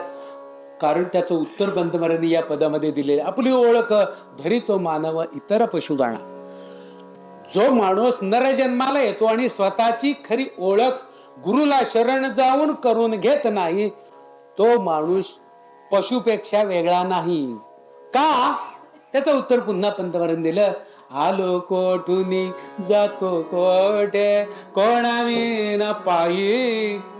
मी आलो कोठून, मी जाणार आहे कुठे, माझ्या मागचा जन्म कोणता होता, माझा पुढचा जन्म कोणता येणार आहे, 84 लक्ष योनीमध्ये मला पुढे येताना कुठून कुठून कुठून फिरून आलो आणि यानंतर मी कुठे जाणार आहे मला काहीच माहिती नाही. आलो कोठुनी जातो कोठे कोण मी न पाही करीतो काय नेणुनी मूढ प्रपंच भारवाही. मी काय करतो हेच मला माहिती नाही, मला खरं साध्य काय हेच मला माहित नाही आणि म्हणून त्या गाढवासारखा प्रपंच भार वाहतो. प्रपंच चालवायचे की नाही चालवायचं आहे मगाशी सांगितले त्याप्रमाणे, परंतु तो प्रपंचात खरं सुख आहे हे गृहीत धरून नाही, तो प्रपंच प्रारब्धावर सोडून द्यायचा आणि मी त्याहून निराळा आहे ही ओळख करून घेण्यासाठी सद्गुरूला शरण जायचं आहे. आणि असं न करणारा कोण तर जन्मांध हा पाहुनी ऐकोने झाला वैरी आपणा. आणि म्हणून प्रेमळो जर आपण आपली स्वतःची खरी ओळख करून घेतली नाही आणि आत्महिताची खूण जाणली नाही तर मग तुमच्या आमच्यात आणि पशुमध्ये काहीच फरक नाही. आणि अशा माणसाची अवस्था डोळे असून आंधळ्यासारखी, तोंड असून मुक्यासारखी, कान असून बहिऱ्यासारखी अवस्था होते. आणि म्हणून हे अज्ञान टाकण्यासाठी सद्गुरूला शरण जा, त्वरित गुरुला शरण जावने चुकावी फेरी 84 असं पंत महाराज सांगतात. आणि पुढच्या चरणामध्ये पंत महाराज सांगतात हुशार हुशार हुशार बाबा हुशार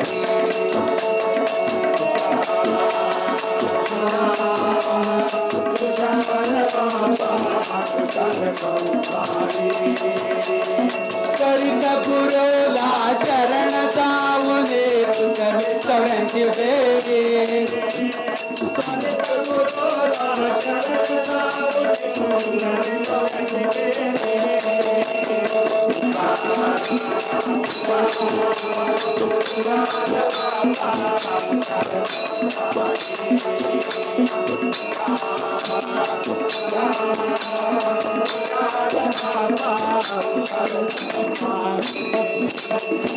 देह केह धन सुतादी सत्य मानते माती. देह गेह मानसे माते पातांचा भाग आकळत जाईल मग उठेल छाती पातांचा भाग आकळत जाईल मग उठेल छाती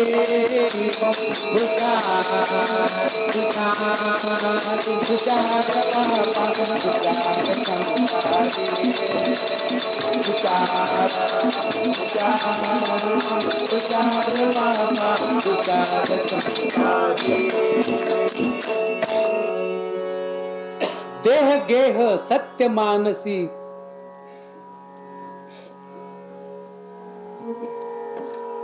प्रेमळ हो.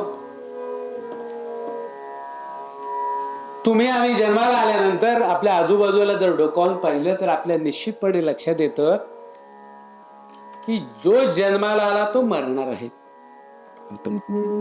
त्रिभुवनामध्ये असा कोणताही जीव नाही एक अश्वत्थामाचा अपवाद सोडला तर जो जन्माला आला त्याला मृत्यू आहे. आणि म्हणून प्रेमळ साधू संतांनी सुद्धा जरी ते निर्गुण निराकार अविनाशी तत्व जरी असलं तरी तुमच्या आमच्या उद्धाराकरता त्यांनी मानव देह धारण केला आणि त्यासाठी त्यांनी जन्म घेतला आणि त्यानंतर त्यांनी समाधी सुद्धा घेतली. म्हणजे जे दृश्य आहे ते सर्व नाशिवंत आहे. देह गेह धन सुद्धादी सत्य मानसी माती. म्हणजे हा देह जो आहे तो आज ना उद्या जाणार. काया जायाची जायाची शाश्वत न राहायची. पण आम्ही सर्वजण आपल्या भोवतालच्या ह्या सगळ्या प्रकार पाहून सुद्धा आमच्या मनामध्ये असं कधी येतच नाही की मी जन्माला आलो म्हणजे मरणार आहे. हा भावच आपण विसरून जातो आणि उलट पक्ष असं करतो वागत असतो की मी जन्माला आलो म्हणजे मी कायमस्वरूपी राहणार आहे. म्हणून कायमस्वरूपी राहणार आहे म्हणून मग मला धन दौलत भरपूर काही माया कमवलीच पाहिजे, सातत्याने कमवलीच पाहिजे, अविरतपणे कमवलीच पाहिजे. का तर देह गे धन सुधादी सत्य मानतो. हे अज्ञान आहे. हे अज्ञान कशामुळे येतं ते मायाजाळामध्ये गुंतू नको. व्यर्थ जे आपण गुंतलो या मायाजाळामध्ये. हा संसार कसा आहे मृगजळवत आहे.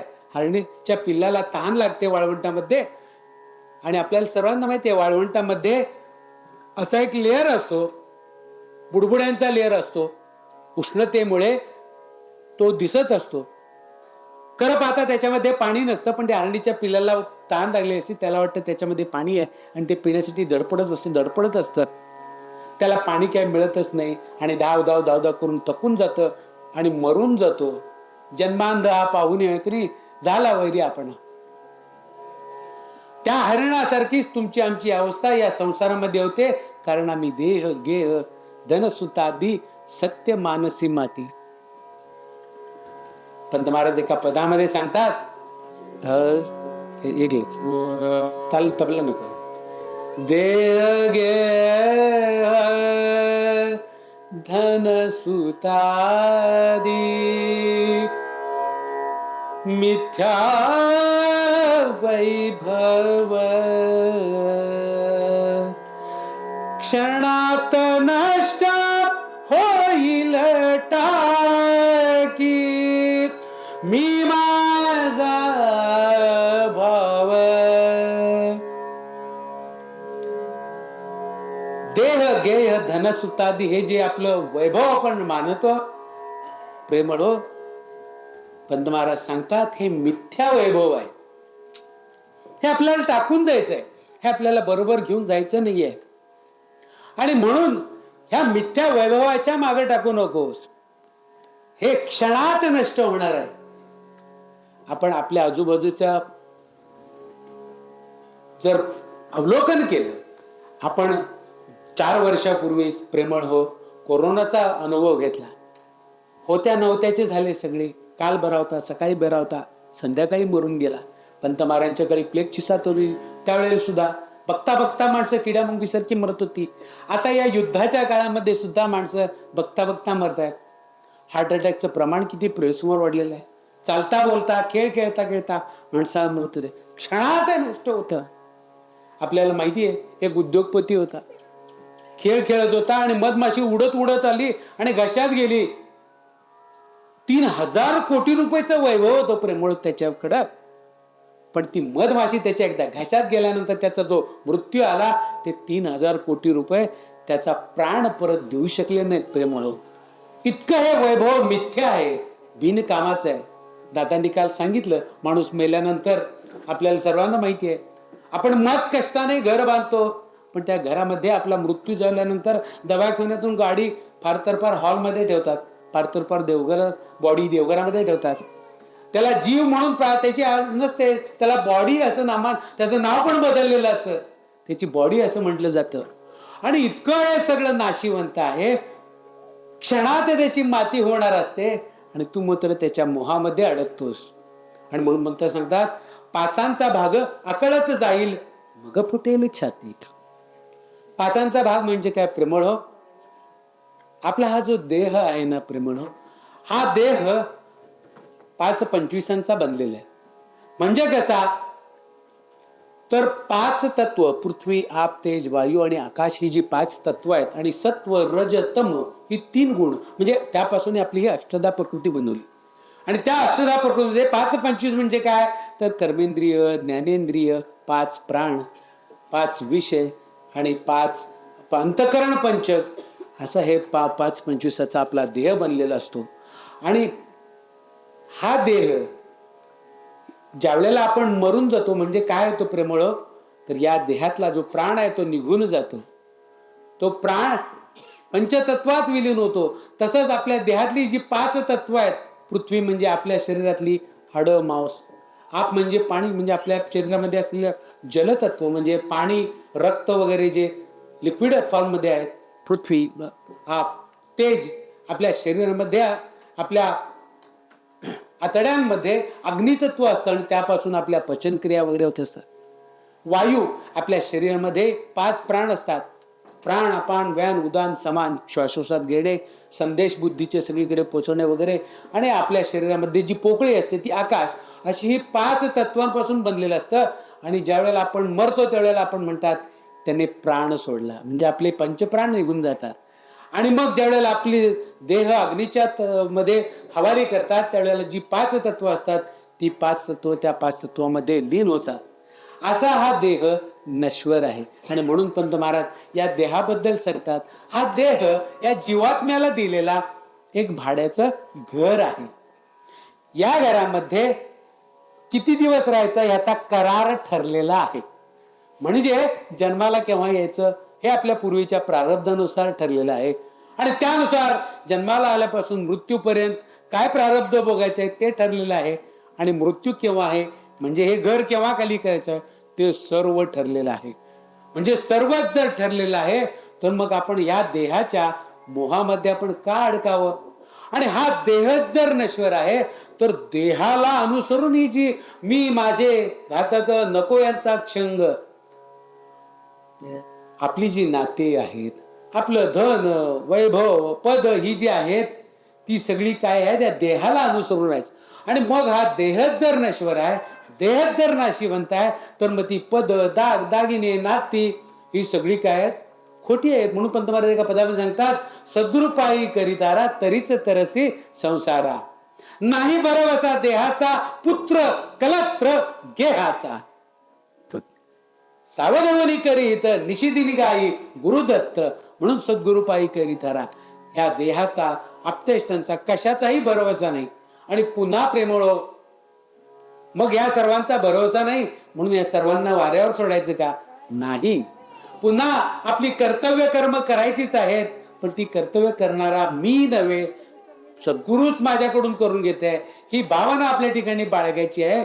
आणि याच्यासाठी या देहाचा मोह टाक, 5 भाग आकळत जाईल, काळ देहासी आला खाऊ, काळ घडघडी गिळू पाहतो, चढू नको आता तरी, रक्षी रक्षी हा व्यर्थची मरतो बाळा घे पदरी. पंत महाराज तुमची आमची अवस्था ज्या वेळेला काळ आपल्यावरती घाला करतो त्यावेळेला कशी होते. तर काळ ज्या वेळेला आपल्याला न्यायला येतो त्यावेळेला आपल्याला घाबरून जातो आणि मग आपल्याला आठवायला लागतं, अरे मी जन्माला येऊन काहीतरी करायचं राहिलं, हे करायचं राहिलं, ते करायचं राहिलं. काल दादांनी गोष्ट सांगितली प्रवचनामध्ये, सगळ्या त्या गोष्टीचा संबंध येतो. एक माणूस येतो, मी किती दिवस माझं भविष्य सांगा म्हणतात, ज्योतिष सांगते, साधू सांगतात तू मरणार आहेस. मरणार आहे म्हटल्यानंतर मरणाच्या भीतीने तो सगळं हेवे दावे वाढवून राहतो. बायकोशी भांडण सोडून देतो, मुलांची भांडण सोडून देतो, भावंडांची भांडण सोडून देतो आणि सगळ्यांची प्रेमाने वागतो. 8व्या दिवशी मरत नाही त्यावेळेला साधूकडे तुम्ही मला कुठं बोलला, 8 दिवसात तू काय केलंस ते सांग. मृत्यू सदैव डोळ्यासमोर ठेवायचा हे साधू संत करतात, तेच आपण सर्वांनी करायचं आहे. मी पुढचा क्षण माझा नाहीये, प्राप्त घडी तुझी साधूनी घे, पुढची घडी हाती नाही. गेले ते गेले, मागू ते नाही, जे होऊन गेलं ते आपल्या हातात नाही, भविष्य कोणी पाहिले नाही, म्हणून प्राप्त घडी साधून घे. म्हणून त्वरित गुरुला शरण जाऊ नये, चुकोवे फेरी 84च्या संख्या. काळ एकदा तुला न्यायला आला की त्या काळापासून तुझी सुटका करणारे या त्रिभुवनामध्ये कोणी नाही, फक्त एकटा सद्गुरूच आहे. म्हणून त्या सद्गुरूला त्वरित शरण जा. कारण सद्गुरू कसा आहे, काळांचाही काळ सद्गुरू भक्तांचे राखीतो असा आहे. काळ सुद्धा त्या सद्गुरूच्या घरी तळबारक्या करतो, नोकराचं काम करतो. आणि म्हणून ते काळाची भीती, मरणाची भीती घालवणारा कोण असतो, तो सद्गुरू असतो. म्हणून त्या सद्गुरूला त्वरित गुरुला शरण जा. तो सद्गुरू काय करतो, जगामध्ये भविष्य ज्योतिषी खूप आहेत, उद्या काय होणार, तुला त्रास काय होणार खूप सांगतात, पण त्याच्यातनं सोल्युशन कोणीही देऊ शकत नाही. एकटा सद्गुरू ज्योतिष असा असतो की तो तुझं मरणाचं भय होतो. मारून माझे मरण गुरुने अमर माझ केले. सद्गुरू काय करतो तर माझी मरणाची भीती काढून टाकतो आणि मी निर्गुण निराकार परमात्मा आहे याची जाणीव करून देतो. हा मरण देहाला आहे, सुख दुःख हे मनाचे धर्म आहेत, मी या सर्वाहून निराळ आहे याची ओळख सद्गुरू करून देतो. म्हणून त्वरित गुरुला शरण जाऊन चुकवी 84 फेरी. देह घे सत्य मानू नको, पाचांचा भाग आकळत जाईल, छाती पुटून घ्यायची वेळ यादी सावध हो. म्हणून हुशार हुशार हुशार बापा, हुशार आहे संसार असं पंत महाराज सांगतात. प्रेमळ हो, आपण पूर्वरंग इथंच थांबूया आणि मग उत्तर रंगामध्ये उरलेल्या 3 चरणामध्ये पंत महाराज काय सांगतात ते आपण जोडूया. श्री गुरुदेव दत्त. आपण सद्गुरूचं नाम घेऊया, सद्गुरूच्या नामाचा गजर करूया थोडा वेळ. हा गजर करताना प्रेमळ हो तुम्हाला सर्वांना विनंती आहे की सर्वांनी देह भान विसरून, बाजूला काय म्हणतोय, बाजूला काय म्हणतोय, माझं सुरात आहे की नाही, तालात आहे की नाही, अजिबात कुणाची पर्वा न करता सद्गुरूचं नाम घ्यायचं आहे, त्या नामाचा गजर करायचा आहे. हा अवधूताचा झेंडा त्रिभुवनात मिरवायचा आहे, त्याच्यासाठी त्या नामाचा गजर करायचा आहे. तिथे कुणीही स्त्री पुरुष लहान मोठं कुठलाही भेदभाव न म्हणता, कुठलीही लाज लज्जा भय शंका न बाळगता करूया. मध्यम मध्ये घ्या. दत्त गुरु जय दत्त गुरु जय दत्त गुरु जय दत्त गुरु. टाळ्यांच्या गजरात सर्वांनी म्हणायचे, सगळ्यांच्या वाजलेलं पाहिजे. अजून आवाज ऐकत नाही मागून महिलांचा.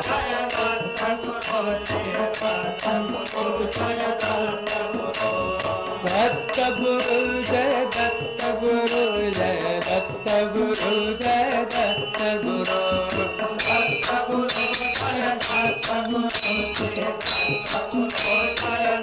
आवाज जोरात यायला हरकत नाही. दत्त गुरु जय दत्त गुरु, दत्त गुरु जय दत्त गुरु. दत्त गुरु जय दत्त गुरु,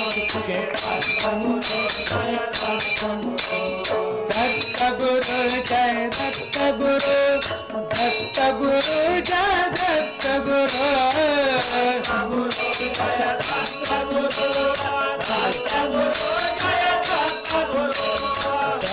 गुरु जय दत्त गुरु, दत्त गुरु जय दत्त गुरु. दत्त गुरु जय दत्त गुरु, दत्त गुरु जय दत्त गुरु. दत्त गुरु जय दत्त गुरु, दत्त गुरु जय दत्त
अनंत कोटी ब्रह्मांड नायक राजाधिराज योगीराज श्री सद्गुरु पंतराज महाराज की जय। श्री गुरुदेव दत्त, श्री गुरुदेव दत्त।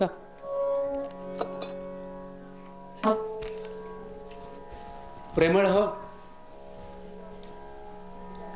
आपण अवधूत संप्रदायाच्या मध्ये कीर्तन करतो. हे व्यावहारिक जीवनामध्ये ज्या कीर्तन परंपरा ज्या आहेत, सगळ्याच परंपरा खूप छानच आहेत. पण आपल्यामध्ये आपण ज्या अवधूत संप्रदायाचे कीर्तन परंपरा आहे त्याच्यामध्ये आपण एक विशेष महत्व आपण ठेवलेलं आहे. प्रेमळ कोणतं आहे तर इथे कीर्तन करणारा कोणीतरी कोण शहाणा आहे, वेगळं काहीतरी आहे, त्याला काहीतरी ज्ञान आहे, ताल सूर शब्द ह्यांचं ज्ञान आहे, ऐकणारा श्रोता वर्ग अज्ञान आहे, असा कुठलाही भेदभाव नसतो. प्रेमळ मी तुमच्यासारखाच एक अज्ञ अधीर मूढ पामर पंत महाराजांचा दास आहे आणि या कीर्तनाच्या माध्यमातून आपल्या गुरुने आपल्याला दिलेला हा जो अद्वितीय बोध आहे, जो अनंत विश्वाचं कल्याण करणारा बोध आहे, सकल विश्वाचा कल्याण करणारा जो बोध आहे, तो बोध या कीर्तनाच्या माध्यमातून आपण सर्वांनी अनुभवायचा आहे, अभ्यासायचा आहे. आणि नुसता अभ्यास करून तो इथून जाताना या कानाने ऐकले त्या कानाने सोडून दिले असं न करता त्याचं श्रवण मनन आणि निधिध्यासन करून तो बोध आत्मसात करण्याचा प्रयत्न करायचा आहे आणि तो बोध आत्मसात करून साऱ्या विश्वापर्यंत पोहोचवायचा आहे. कारण या बोधामध्ये शुद्ध सात्विक सद्गुरूचं प्रेम आहे. याच बोधामध्ये जीवनाचं सारं सौख्य लपलेलं आहे. याच बोधामध्ये ब्रह्मानंद कसा प्राप्त करायचा तो दडलेला आहे. आणि म्हणून प्रेमळ याच्यासाठी आपण सर्वांनी सावध राहिलं पाहिजे. आणि म्हणून पंतप्रधान हुशार हुशार हुशार बापा हुशार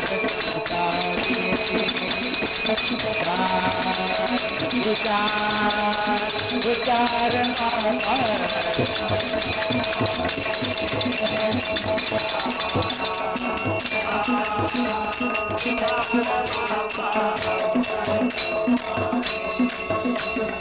परित गुरुला शरण जाऊन सुखवितवऱ्यांची बेरी. परित गुरुला शरण जाऊन सुखवितवऱ्यांची बेरी.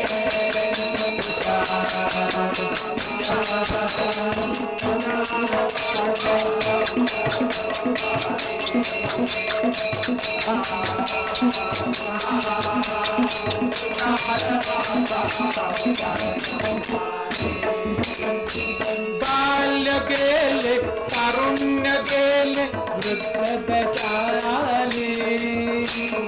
बाल्य गेले तारुण्य गेले वृद्ध दशाली. काळ फाटा गळ्याती आला पडली तुला बोली. काळ फाटा गळ्याती आला पडली तुला बोली.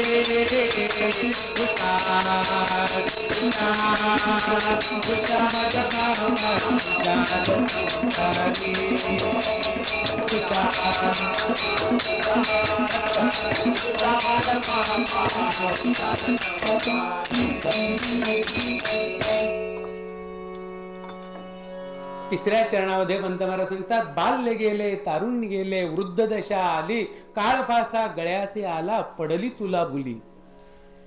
आपण जन्माला आल्यानंतर आपल्या जीवनातल्या 3 अवस्था असतात, बाल्य अवस्था, तारुण्य अवस्था आणि वृद्धावस्था. या बालवयात आपल्याला काही कळतच नसतं. त्यामुळे आपण काय करतो, बालपणामध्ये आपल्या आजूबाजूची जे सांगतात, वडील तरी जे सांगतात, हे कर कर ते करू नको, करू नको, ते सांगतील त्याप्रमाणे ऐकायचं. आणि ह्या बालवयातच खेळ खेळण्यातच आपलं बालवय निघून जातं. आणि मग येतं तारुण्य.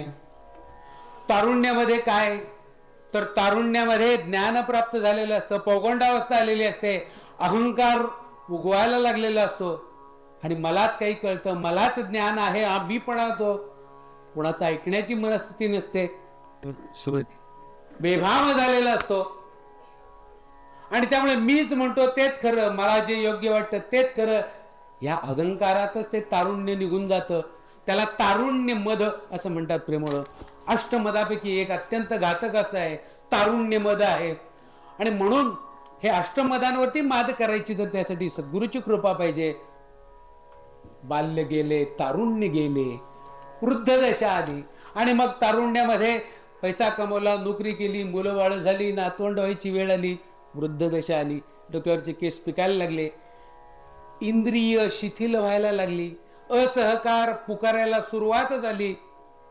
आपण म्हणतो माझा देह म्हणतो प्रेमळ हो. अरे माझा म्हणजे मी कोण नेमका, आणि मग तुझा देह म्हणजे हे जी इंद्रिय आहेत हे तुझी आहेत, म्हणजे यांनी तुझ्या आज्ञेप्रमाणे वागलं पाहिजे. म्हणजे माझा हा जो देह आहे तो माझा आहे, तर त्याने माझ्या आज्ञेत राहायला पाहिजे. पण नाही प्रेमळ हो, या देहाला 40व्या वर्षी ब्लड प्रेशर सुरू झालं, ब्लड प्रेशरची गोळी घ्यायला लागली. जर माझा देह आहे त्याने माझ्या आज्ञेत राहिलं पाहिजे, डॉक्टरकडे जायचं नाही अजिबात, मी सांगतोय म्हणून. गोळी कुठलीही घ्यायची नाही, डोळे खराब होता कामा नाहीत. अरे डोळ्याने दिसायचं कमी झालं, चष्मा घातल्याशिवाय दिसतच नाही. माझे जर डोळे आहेत तर त्यांनी माझं ऐकलं पाहिजे होतं की डोळ्याच्या डॉक्टरकडे जायची वेळ येऊ द्यायची नाही. डोळ्या नाही ऐकत तो. इंद्रिय आपली साथ द्यायला, साथ सोडायला हळूहळू सुरुवात करतात. हातापायामध्ये जे तारुण्यामध्ये जी ताकद असते ती वयाच्या उतार वयामध्ये कमी व्हायला जाते. आणि मग वृद्ध दशा आली की मग दिसे पहिलं तीर. काळ कधी येतो आणि घेऊन जातो. आणि मग गया काशी जायचं, पंढरपूरला जायचं, दान धर्म करायचा, पुण्य प्राप्त करूया अशी चळवळ सुरू होते. प्रेमळ किती गंमत आहे भा. म्हणजे आपण जन्माला आल्यानंतर आपल्याला कळतच नाही. आपण बघा वाढदिवस साजरे करतो प्रेमळ. म्हणजे समजा माझं वर्ष एक, समजा जन्माला आल्यापासून एक 70 वर्ष काय असेल ते, पहिला वाढदिवस, दुसरा वाढदिवस, 50वा वाढदिवस जोरदार साजरा करतो.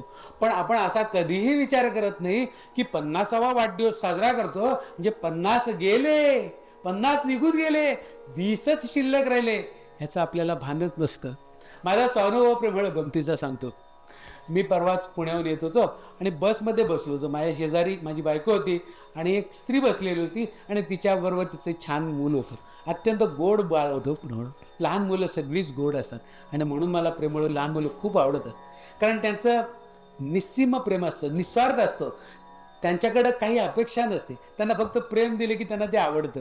अशी ती बालं असतात. म्हणून सद्गुरू अवधूताची बालोन्मत्त पिशाचं असं सद्गुरूचं वर्णन केलेलं आहे. लहान मुलासारखा निखळ प्रेम करणारा असतो. तुम्ही आम्ही प्रमुख करताना विचार करतो ह्याचा मला काय फायदा आहे, ह्याच्यावर मी प्रेम करायचं मला काय फायदा आहे, ह्याच्याबरोबर मैत्री करायची माझं हित काय आहे, असं आपण विचार करत असतो. ती बाल मात्र प्रेमळ असत. आणि तसं ते प्रेमळ पोरतो. आणि मी त्याला खुणावलं आणि माझ्याकडे ये म्हटलं. त्याने सांगितलं मी आजोबा तुमच्याकडे येणार नाही. माझे डोळे खटकन जागे झाले. आईला मला आजोबा म्हटलं. माझं वय त्या लेवलचंच झालेलं आहे. मला जरी माझ्या मुलांना मुलं झाली नसली तरी माझ्या पुतण्यांना मुलं झालेत आणि मी आजोबा झालोच आहे. काका म्हटलं तरी पटकन असं होतं. सिनेमामध्ये, हिंदी सिनेमामध्ये आपल्याला विनोद माहितीच आहे, आंटी मत हो ना, असं स्त्रियांना कोणी काकी म्हटलं की खूप राग येतो. तसं मला स्वतःलाच वाटलं अरे मी आजोबा झालोय हेच मी विसरून जातो. अजून कुठेतरी मी 30ला 25ला तरुण वगैरे आहे अशा आविर्भावातच आम्ही असतो. बाल्य गेले, तारुण्य गेले, वृद्ध दिशा आली. वृद्ध दशा आली काय कधी ऊन निळणार कळत पण नसतं. तरी पण आम्ही आमचं आत्महित कशात आहे ते न नेणता आत्महिताची खूण नेणता पशुच मानव. बाल्य गेले, तारुण गेले, वृद्ध दशा आली. आणि म्हणून पंत महाराज सांगतात की काळ तुझा गुलाम नाहीये, तो तुला कधी उचलून नेईल तुला माहिती नाहीये. त्यामुळं वेळ घालू नकोस, त्वरित सावध हो आणि गुरुला शरण जा. पहा, जन्मभर जरी पाजामिळानं पाप केली, अखंड जन्मभर वाईटच वागला तो, असंख्य पाप केली, परंतु मरता मरता मरता आपल्या मुलाचला नारायण म्हणून हाक मारता मारता काही ना, पण त्याच्या मुखातून नारायण नारायण नाव निघालं आणि मृत्यूशय्येवर असताना सुद्धा नारायण म्हणून त्याच्या मुखात आलं. आणि म्हणून परमेश्वराने यमदूत आले होते, त्यांना हाकलून दिलं, ह्याच्यावर तुमचा अधिकार नाही, ह्यात माझा बघताय, ह्यानं माझं नाव घेतलंय, तेव्हा मी याला वैकुंठाला घेऊन जाणार आहे. अज्ञानपणे का होईना पण नाव आजमिळाने घेतलं सद्गुरूचं आणि त्याचं कल्याण झालं, वैकुंठामध्ये गेला. सद्गुरूच्या चरणी त्याला कायमस्वरूपी तारा मिळाला. अज्ञानामध्ये प्रेमळ जर परमेश्वराचं नाव घेतलं तर काय प्राप्त होतं हे या कथेवरून पाहतो. आणि म्हणून योग्य विचार करून, योग्य अभ्यास करून, सद्गुरू म्हणजे काय, देव म्हणजे कोण, मी म्हणजे कोण, याचा विचार करून जर स्वरूपाची ओळख करून घेतली आणि त्या सद्गुरूचं नाम घेतलं, त्या सद्गुरूचं नामस्मरण केलं, नाम घेता घेता त्याचं स्मरण केलं, त्याचा अर्थानुसंधान असं जर त्याचं नामस्मरण केलं, ओम नमः शिवाय आपल्याला सद्गुरूचा मंत्र दिलाय, तो तारक मंत्र आहे. त्या तारक मंत्राचा अर्थ जर समजून अर्थानुसंधान असं जर त्याचं स्मरण केलं तर आपल्या नरजन्माचं सार्थक सहजपणे होणार आहे, सहजपणे होणार आहे. म्हणून पंत महाराज मगाशी आपुली ओळख धरितो मानो म्हणत शेवटच्या चरणामध्ये म्हणतात, सावध होऊनी जरी जाईल शरण गुरु पाया, नित्यानंदी सहज रमे तो निरसुनी माया, नाम मात्रे पार करी त्या समर्थ दत्त राणा, बाकीचे सगळे उभय भ्रष्ट तो प्राणी ऐसे गरजे वेद राणा. सावध होऊन जरी जाईल शरण गुरु पाया आणि या माया जळातून बाहेर पडून नित्यानंदी निरसुनी माया, सद्गुरूच्या नामस्मरणामध्ये जो रमतो त्याला सद्गुरू अलगदपणे सहजपणे या भवसागरातून पार करतो आणि त्याला अधिष्ठानी आपल्या स्वरूपामध्ये एक रूप करून टाकतो. आणि म्हणून हुशार हो, विचार कर आणि त्वरित गुरुला शरण जा असं पंत महाराज सांगतात. आता सद्गुरूच्या शरण गेल्यानंतर काय करायचं आहे पंत महाराज पुढच्या 2 चरणामध्ये सांगतात. हुशार हुशार हुशार बापा हुशार संसारी,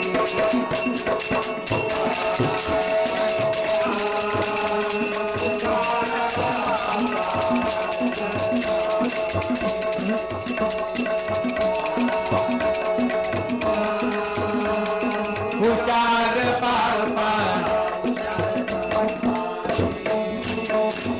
शब्द खंडन मी पण त्यागे आत्मकणा पाही, शब्द खंडन मी पण त्यागे आत्मकणा पाही, नेती नेती रूप तुझे वदती चारी साई, नेती नेती रूप तुझे वदती चारी साई,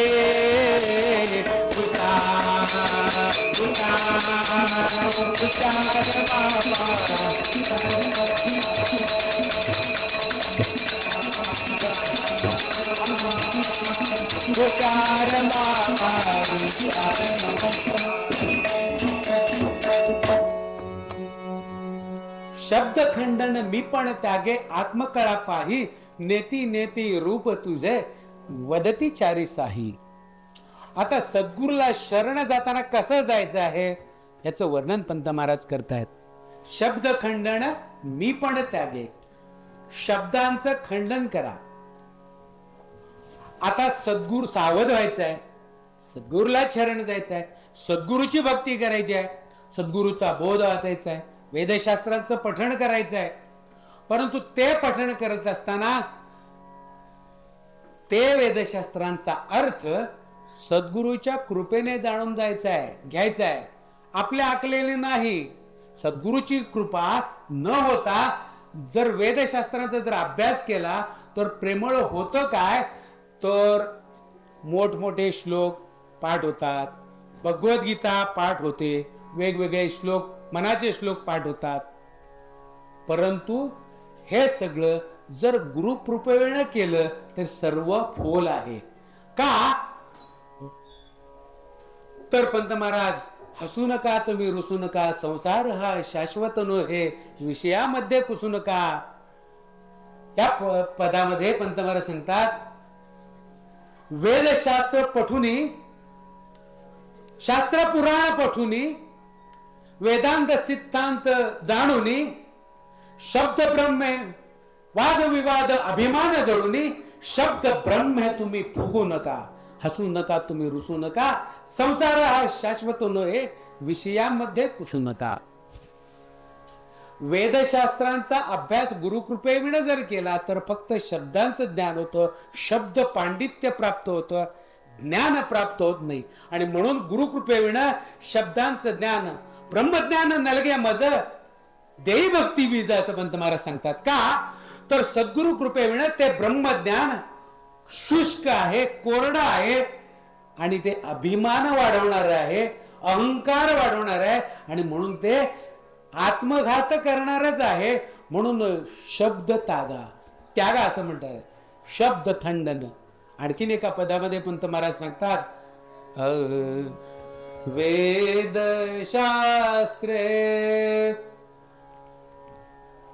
वेदशास्त्रांचा अभ्यास करून, शास्त्र सिद्धांत जाणून, भोग त्यागून, योग खंडून तुला निज ठाव मिळणार नाही. त्याच्यासाठी काय पाहिजे तर गुरुचीच कृपा पाहिजे. आणि म्हणून गुरु कृपेविण मुक्ती साध्य नाही रे. म्हणून पंत महाराज सांगतात, हे शब्द खंडन टाकून दे, शब्द टाकून दे, आणि त्याच्या पुढे टाकून काय टाक, मी पण टाक.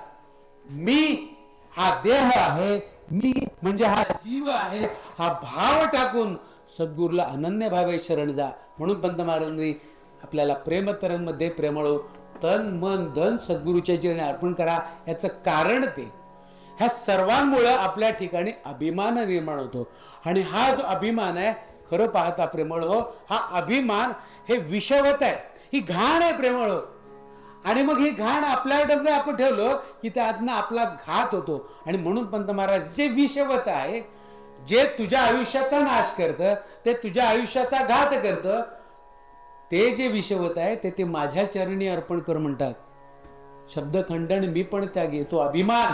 अभिमान सगळा पदकंजी वाहू, अखंड नाम स्मरणीच राहू, भ्रांती हरून सद्बुद्धी दाता. अभिमान का अर्पण करायचा, भ्रांती हरून सद्बुद्धी दाता सद्गुरू आहे, म्हणून त्याच्या चरणी शरण जायचं आहे. आणि हे शरण गेल्यानंतर आत्मकळा पाही.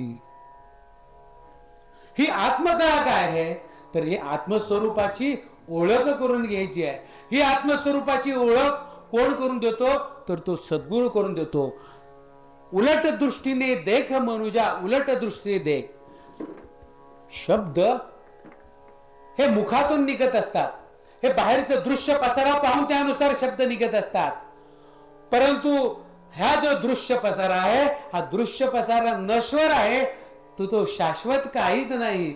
म्हणून संसार हा शाश्वत नव्हे, विषयामध्ये घुसू नका. मग काय करा, उलट दृष्टीने देख मनुजा. उलट दृष्टीने देख म्हणजे काय, आपल्या अंतरात डोकावून पहा. आपल्या हृदकमल कर्णिके सद्गुरु बैसवीला, जो हृदयरूपी कर्णिकेमध्ये हृदयरूपी कमल पुष्पावरती जो सद्गुरु बैसलेला आहे, आपल्या अंतकरणामध्ये जे सद्गुरु स्वरूप आहे, आत्मस्वरूप आहे, स्वयंप्रकाश आहे, तो स्वयंप्रकाश म्हणजे ती आत्मकळा आहे. ती आत्मकळा पाहणे. ती आत्मकळा कशी आहे तर ती अविनाशी आहे, निर्गुण आहे, निराकार आहे, स्वयंप्रकाश आहे, परब्रह्म आहे. ती वाचामनातीत आहे म्हणून शब्द खंडन कर, त्याचं वर्णन वाचान करता येत नाही. आणि म्हणून नेती नेती वेद बोलती, नेती नेती रूप तुझे वदती चारी साही. ते जे आत्मस्वरूप आहे त्या आत्मस्वरूपाचं वर्णन आपल्या हिंदू धर्माच्या, सनातन धर्माच्या संस्कृतीमध्ये श्रेष्ठ ग्रंथ जे मानले जातात, जे वेद आहेत, ते वेद सुद्धा त्या आत्मस्वरूपाचं वर्णन करण्यास आपण सक्षम नाही आहोत. ते असंही नाही, ते तसंही नाही, त्याचं वर्णन मी करूच शकत नाही, असं ते आत्मस्वरूप आहे. आणि म्हणून ते आत्मस्वरूप स्वतःच अनुभवायचं आहे, ते कोणी दुसऱ्याने सांगून कळत नाही. आणि त्याची ओळख सद्गुरू करून देतो. म्हणून त्वरित गुरुला शरण जाऊनी चुकवी 84 फेरी. आत्मस्वरूपाची ओळख करून घे, आत्मकळा पाहून घे. आणि ही आत्मकळा एकदा गुरुला शरण गेल्यानंतर गुरु आपल्याला सहजपणे, मगाशी सांगितलं संत नित्यानंदी सहज मिळतो निरसुनी माया, नाममात्रे पार करत्या समर्थ दत्तरणा. तो सद्गुरू त्याला आत्मस्वरूपामध्ये एकरूप करून टाकतो, त्याला स्वयंप्रकाश दाखवतो, त्याला स्वतःची खरी ओळख करून दाखवतो. तू निर्गुण निराकार परमात्मा आहेस, तू अविनाशी आहेस, तुला मरणाची भीती नाही, ही ओळख सद्गुरू करून देतो. आणि त्यासाठी सद्गुरूला शरण जा असं पंत महाराज 4थ्या चरणामध्ये सांगतात.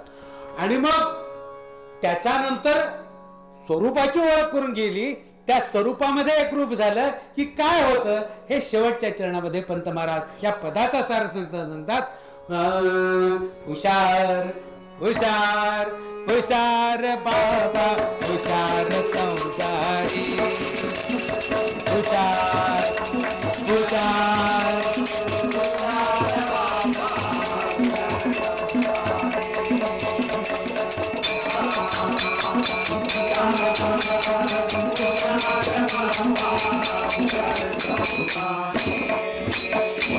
साक्षीत्वाचा भाव उडता,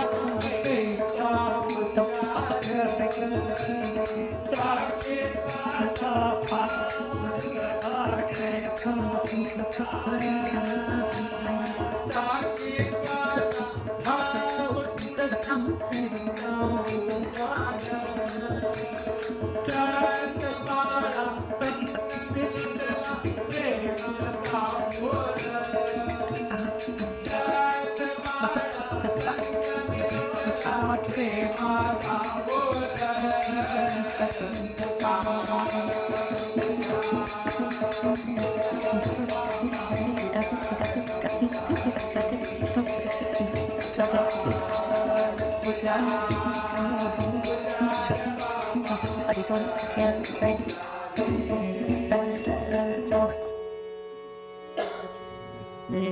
आत्मकळा तुला दाखवून दिली, तुझं स्वरूप दाखवून दिलं, तुला स्वरूपामध्ये समरस करून टाकलं की गुरु शिष्याने मले बोध सागरी नाही भिन्न स्थिती अशी अवस्था होते. आणि या अवस्थेमध्ये गुरु आणि शिष्य एकरूप होऊन जातात, जीवात्मा आणि परमात्मा एकरूप होऊन जातो. जसं समुद्रातलं पाणी एका भांड्यात काढून ठेवलं असतं, ते समुद्रामध्ये ओतल्यानंतर भांड्यातलं पाणी आणि समुद्रातलं पाणी वेगळं वेगळं करता येत नाही, एकरूप होऊन जातं. आणि असं सद्गुरू आणि शिष्य एकरूप होऊन गेले. केव्हा? ज्या वेळेला सद्गुरूला शरण गेला, अनन्य भावे शरण गेला, सद्गुरूच्या पायी तन मन धन अर्पण केलं, त्यावेळेला सद्गुरू सहज कृपा करतो. निराभिमाने भजन करिता दत्त कृपा करीतो रे. आणि मग अशी सद्गुरूची कृपा झाल्यानंतर गुरु आणि शिष्य एकरूप होऊन जातात. आणि गुरु शिष्य एकरूप झाल्यानंतर काय होतं? साक्षीत्वाचा भाव उडता कैचा ओंकार. सद्गुरूंनी आपल्याला ओम नमः शिवाय हा मंत्र दिला. ओम नमः शिवाय तरणोपाय तारक मंत्र गुरुचा. हा मंत्र तारक आहे, हा भवसागर धरून नेणारा हा मंत्र आहे. परंतु हा जरी ओंकार तारक मंत्र असला तरी ओंकार हा सुद्धा शब्दवाचक आहे. परब्रह्मवाचक जरी असला तरी तो शब्दच आहे. आणि प्रेमळ हो, ज्या वेळेला शब्द येतो त्यावेळेला शब्दाला अर्थाच्या मर्यादा येतात. आणि सद्गुरु स्वरूप कसं आहे? अमर्याद आहे, वाचामनातीत आहे, शब्दाने वर्णन करणाऱ्याच्याही पलीकडचं आहे. फक्त आपल्याला त्या वाचा मनातीत निर्गुण निराकार परमात्म्या स्वरूपापर्यंत घेऊन जाण्यासाठी हा शब्दांचा बाजार आहे. शब्दाची शिष्य, शब्दाची गुरु, सारा शब्दांचा बाजार आहे. त्या स्वरूपामध्ये एकरूप होण्यापर्यंत त्या शब्दांचा अर्थ आहे. एकदा का गुरु आणि शिष्य एकरूप झाले की साक्षीत्वाचा भाव ओढत नाही. मी तत्वमसी, मी निर्गुण निराकार परमात्मा आहे असं मानणारा मी कोणतरी वेगळा निराळा भक्त असं शिल्लकच राहत नाही. भक्ताला मारून गिळून टाकतो, आत्मस्वरूपामध्ये एकरूप करून टाकतो. सद्गुरु शिष्य वेगळे राहतच नाहीत. आणि मग काहीचा ओंकार, तिथं ओंकार सुद्धा शिल्लक नाही. एकपणे विण दत्तची आहे. जिथं दोनपणा आहे तिथं द्वैत आहे, तिथं शब्द आहेत. एकपणे विण एक परापर दत्त स्वरूप आहे. त्या स्वरूपामध्ये एकदा शिष्य समरस झाला की तिचं काय होतं, दत्त बाळ संगमी लोटला प्रेमाचा पूर. पंत महाराज स्वतःचा अनुभव सांगतात प्रेमळ इथे की गुरु आणि शिष्य एकरूप होऊन गेले. तिथं द्वैत राहिलंच नाही. दत्त बाळ राम भिन्न मात्र नाम अभिन्न वर्म कळो आले. कसे सद्गुरूच्या कृपेने आले. आणि मग त्या ठिकाणी काय असतं, एक पिणविण एक दत्तची आहे. आणि तिथं काय आहे, प्रेमळ फक्त सद्गुरूचं प्रेम आहे. सद्गुरूचा प्रेम आहे. सद्गुरूचं प्रेमरूपी सागर आहे. आणि त्या सागरामध्ये आपण सगळ्यांनी लोळायचं आहे, आनंद लुटायचा आहे. आणि जो संसार प्रत्यक्ष व्यावहारिक जगताच्या दृष्टीने संसार हा कसा आहे, दुःखाचा संसार, दुःखाचा सागर आहे. या संसारामध्ये तिळभर सुख नाही असा जो संसार आहे तो या दत्त गुरुच्या कृपेने काय होतो, आनंद सागर होतो. दत्त कृपे संसार झाला आनंद सागर. दत्त कृपे संसार झाला आनंद सागर. आनंद सागर झाला आनंद सागर. आनंद सागर झाला आनंद सागर. आनंद सागर झाला आनंद सागर. आनंद सागर झाला आनंद सागर. दत्त कृपे संसार झाला आनंद सागर. दत्त कृपे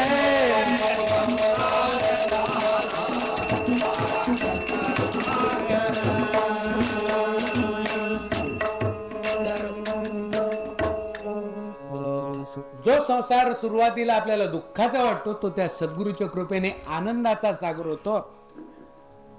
आणि हा संसारामध्ये प्रपंच हा परमार्थ झाला, व्यवहार शांतीने भरला.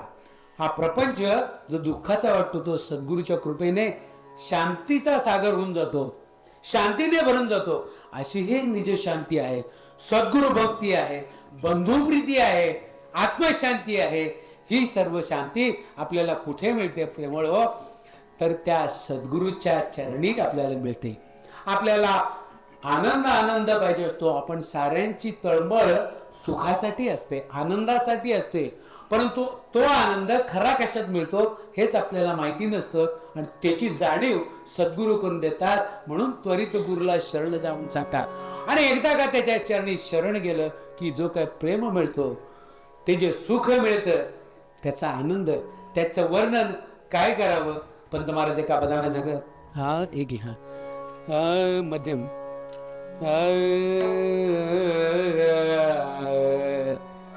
गुरु प्रेम सुख घेवी बोलावे. गुरु प्रेम सुख बोलावे.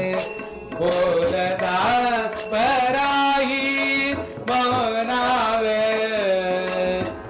बोलता पराही मौनावे. बोलता पराही मौनावे.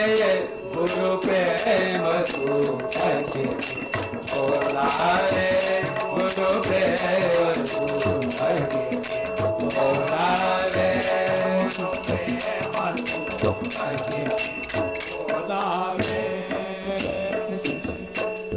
अभिमान समोळ तवडूनी तात्काळ अभिमान समोळ तवडूनी तात्काळ दत्त चरण मौने वंदावे पंत चरण मौने वंदावे गुरु प्रेम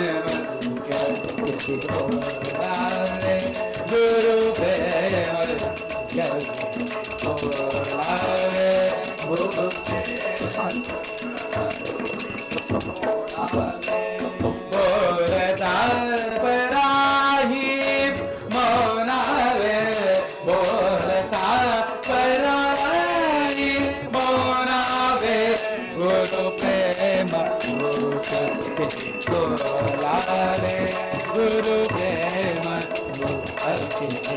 बोलावे गुरु प्रेम बोलावे. गुरु प्रेम सुख हे चारी वाचांच्या वर्णन करण्याच्या क्षमतेच्या हे पलीकडचं आहे आणि ते वर्णन करण्याचं नसून ते अनुभवाचं आहे आणि तो अनुभव सद्गुरूला त्वरित शरण गेल्यानंतर प्राप्त होतो. म्हणून पंत महाराज आपल्याला या पदाच्या माध्यमातून सांगतात हुशार हुशार हुशार बाबा हुशार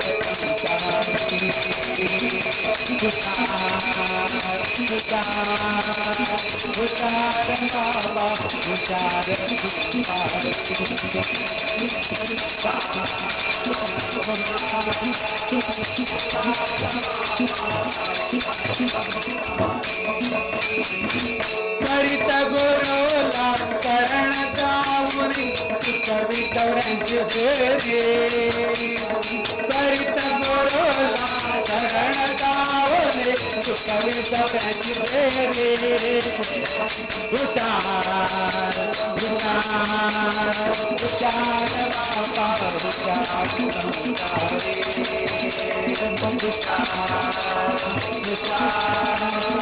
हुशार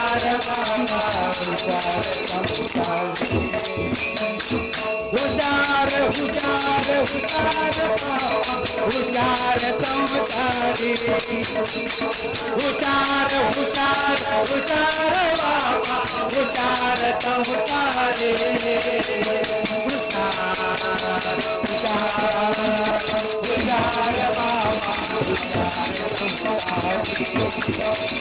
हुशार हुशार हुशार बाबा हुशार संसारी.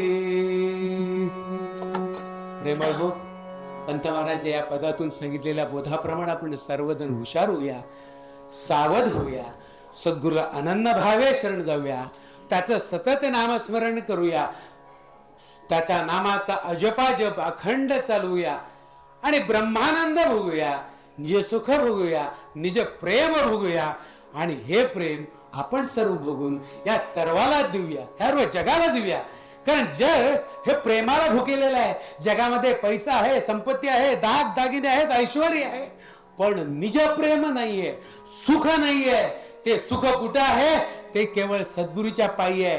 जे तुम्हा आम्हाला आपल्या अनंत जन्मित्या सुकृतामुळे आपल्याला प्राप्त झालं ते निज सुख आपण उपभोगूया आणि साऱ्या जगाला देऊया. आणि असं निज प्रेम आपल्याला देणारा जो सद्गुरू आहे तो सद्गुरू आपल्याला जन्मोजन्मी मिळू दे ही प्रार्थना करूया आणि आरती करून या कीर्तनाची सांगता करूया. मध्यम जन्मो जन्मे ऐसा सद्गुरू मिळावा. सर्वांनी टाळ्या वाजवून म्हणायला हरकत नाही. जन्मो जन्मे ऐसा सद्गुरू मिळावा. भक्त मिळायचा सदा सदावा. भक्त मिळायचा सदा सदावा. जन्मो जन्मे ऐसा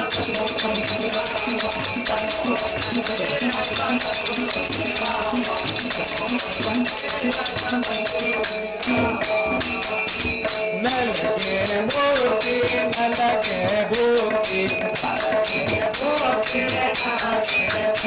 पाहिजे नित्यानंद सेवा काय पाहिजे पाहिजे नित्यानंद मेवा जन्मो जन्मे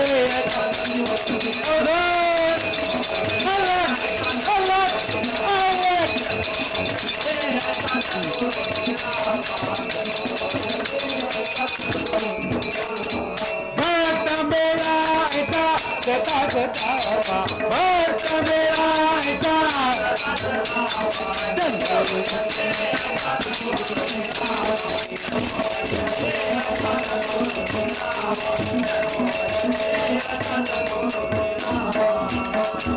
गृह पराती लाच मारुनी गृह पराती लाच मारुनी मोरो आजी निज भावा मोरो आजी निज भावा जन्मो जन्मे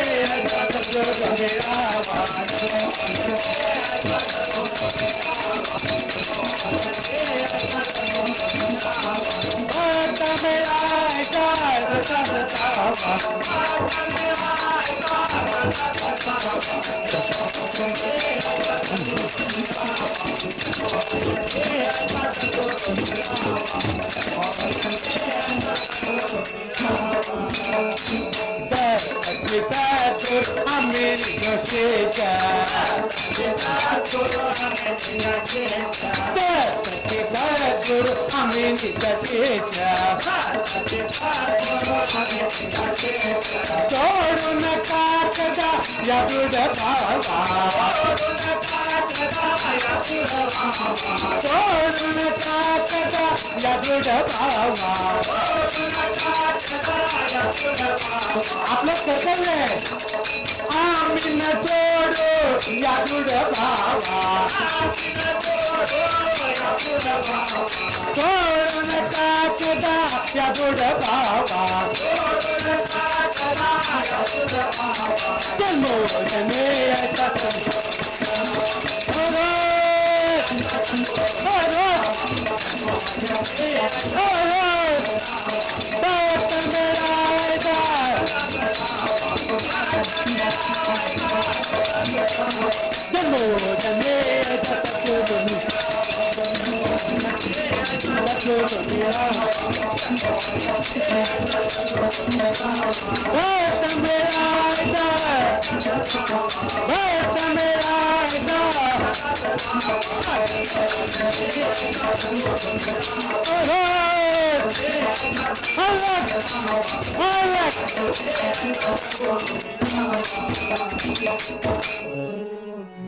श्री गुरुदेव दत्त.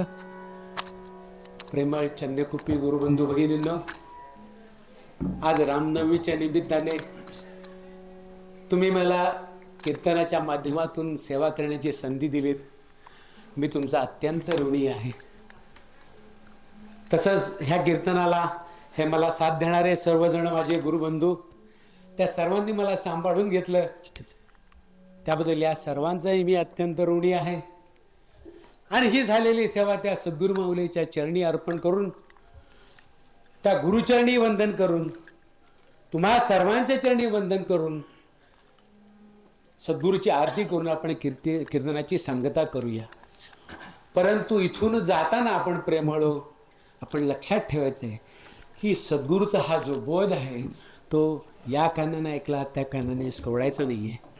तो बोध आपल्या अंतःकरणामध्ये बिंबवून ठेवायचा आहे.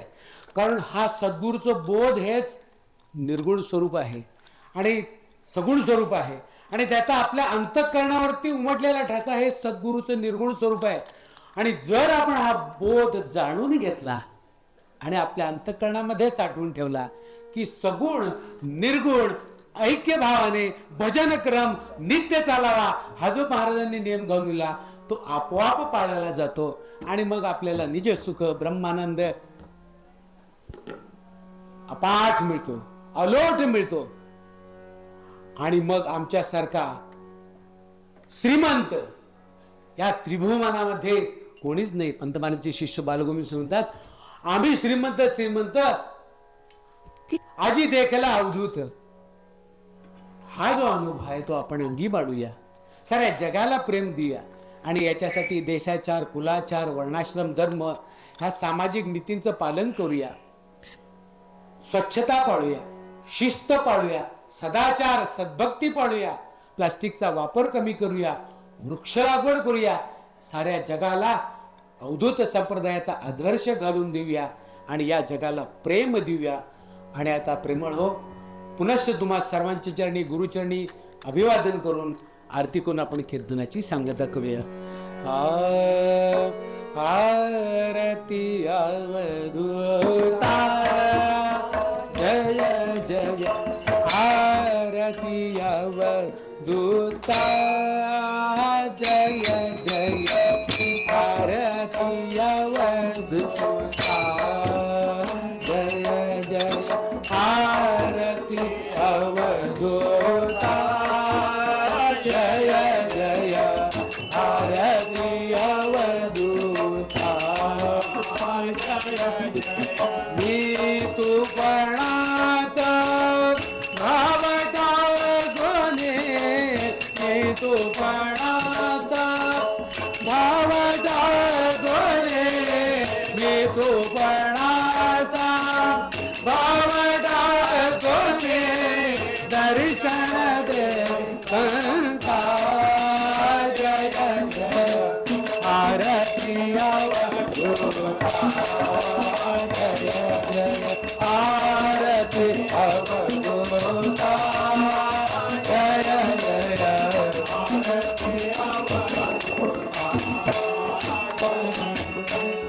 नाना नाना खेळा कर कोणे, नाना नाना खेळा कर कोणे, नाना नाना खेळा कर कोणे, खेळा कर कोणे, सुख देती चित्ता जय जय, आरती अवधूता जय जय, आरती अवधूता जय जय,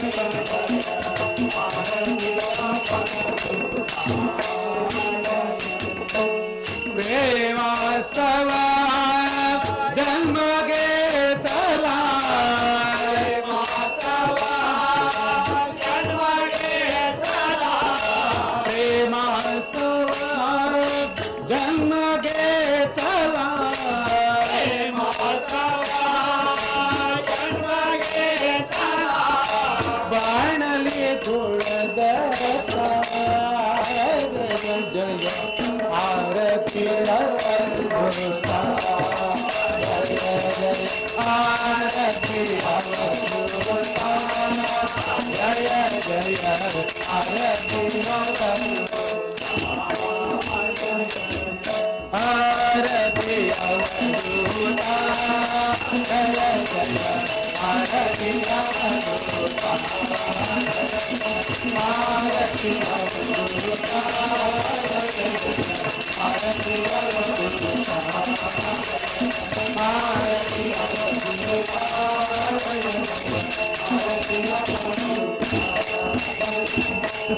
अनंत कोटी ब्रह्मांड नायक राजाधिराज योगीराज श्री सद्गुरु पंतराज महाराज की जय. श्री गुरुदेव दत्त, श्री गुरुदेव दत्त.